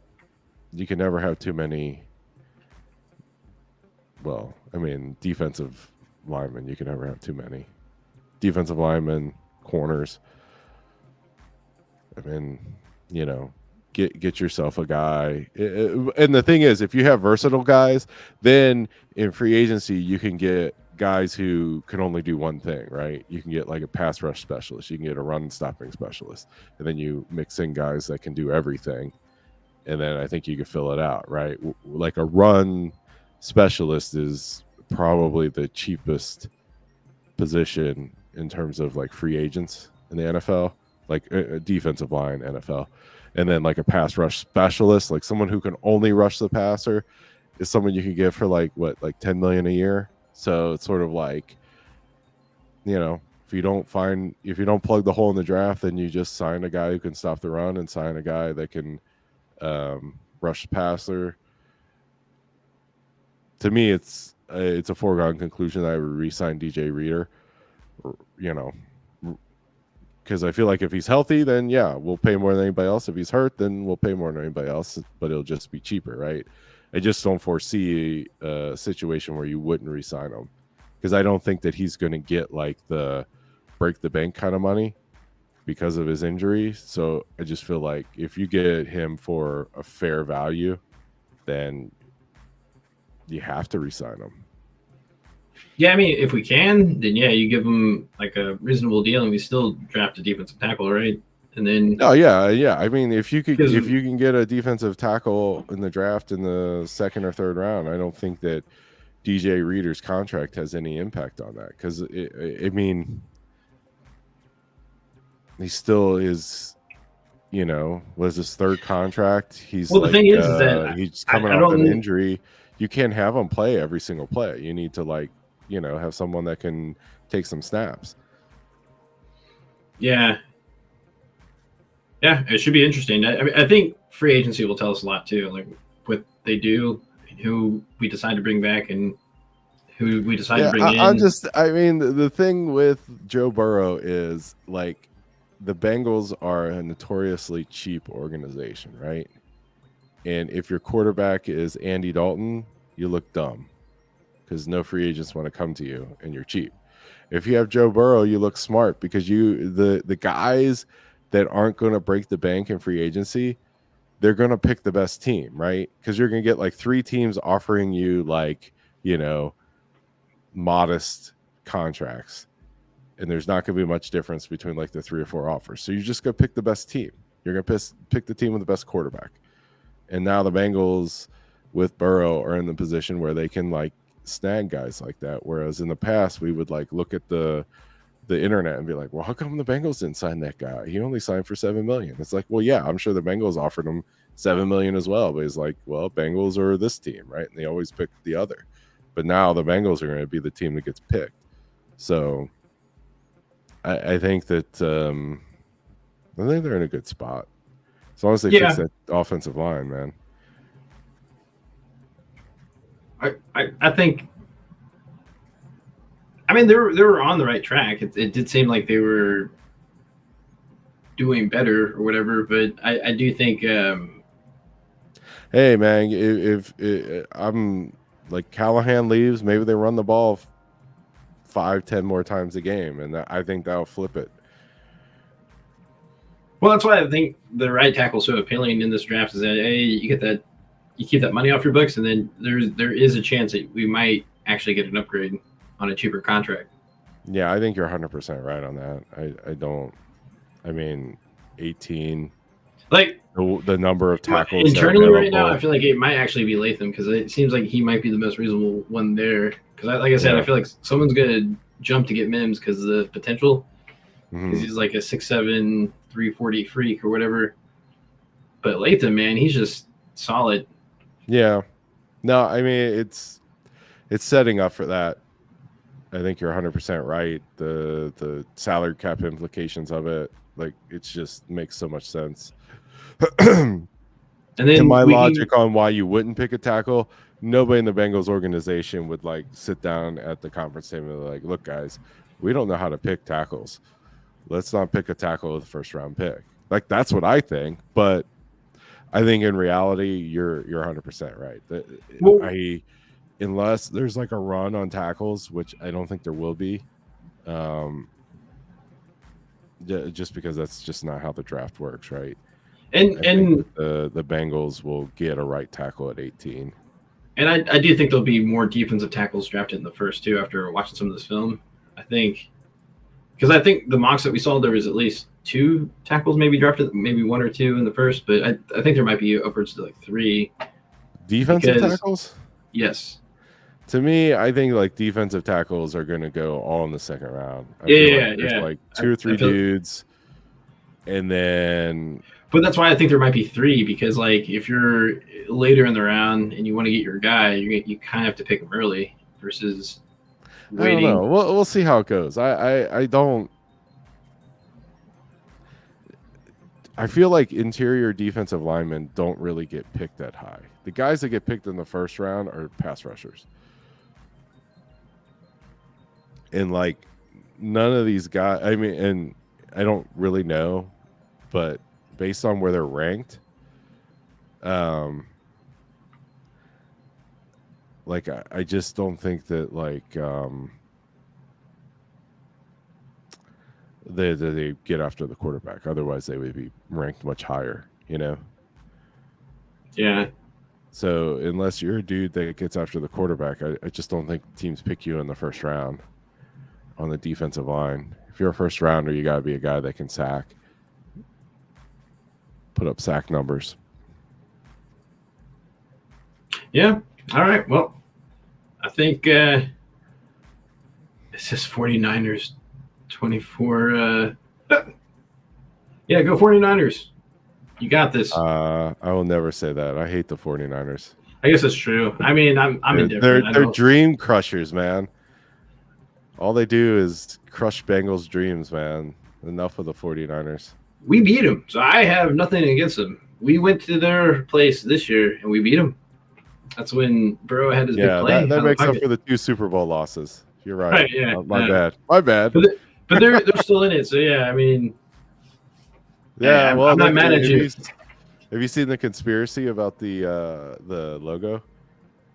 Oh, the colors? Yeah, I saw that. Yeah, how it's like supposed to be 49ers versus Ravens this year because there's like, don't get me wrong. Like I definitely think the NFL plays favorites almost to the point where it could be scripted.